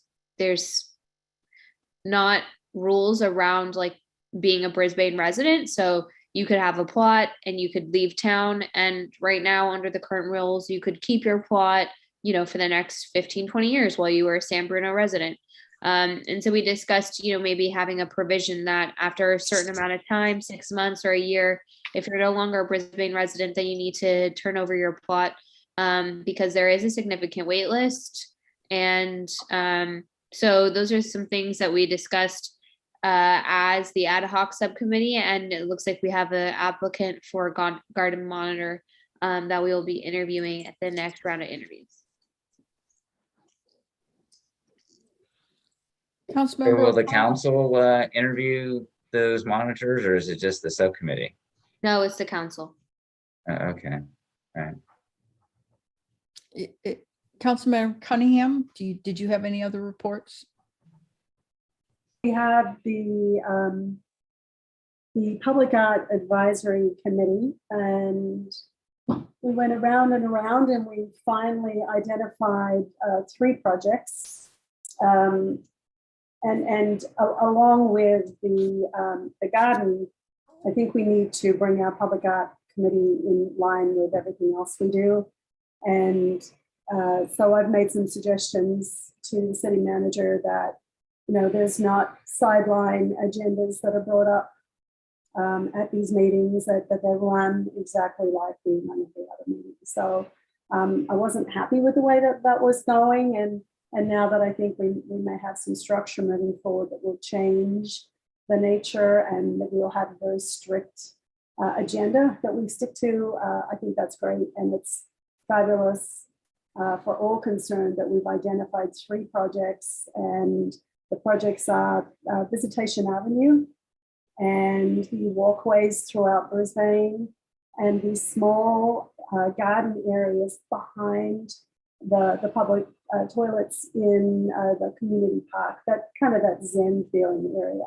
So we've got 3 projects that, that are probably going to be easy enough for us to look at and figure out some wonderful things that we can look at. So it ended up being great, and we've now got focus and direction, and off we go. Thank you. Councilmember Davis, any reports? Further, Councilman? That's it? Okay. Councilmember O'Connell? So I had a Sierra Point Design Guideline Subcommittee meeting, which I met with staff, and they gave me an update on pending project applications, but there was really no new information. And then I had a airport technical working group subcommittee meeting that we discussed new flight procedures and how we are going to work with the airport. And we're trying to still get approval from the whole roundtable on those. So no real update on either. And that's it. Okay. Councilmember Lentz. Let's see. So Karen, you and I had the TDM meeting. Do you want to, start with that? Karen, you're muted. Do you want to take that, Cliff? I'm running out of voice. All right, no worries. So Yeah, so we, had a meeting to evaluate, the possibility of creating a citywide TDM plan. Looking at, the possibility of applying different standards in given areas, because, they're all, unique. We discussed, is the CEQA, process, adequate for dealing with traffic? And you look at Sierra Point with the ingress and the egress, those things were done through the CEQA process. The entranceway to Oyster Point, same thing, CEQA process. We all know what's going on down there. So, yeah, just looking at, the potential of getting some assistance. And so we're going to be continuing to have those discussions and hopefully bring something back to the council. So that kind of what we talked about. I will add something to that, Cliff. So, one of the problems is getting the new businesses in town to actually participate in the shuttle program and financially participate in the program.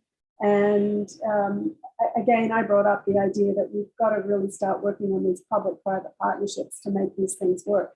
If we're going to get people transported in and out of Brisbane, the businesses need to cooperate and participate in these kind of things too. So that was part of the session as well.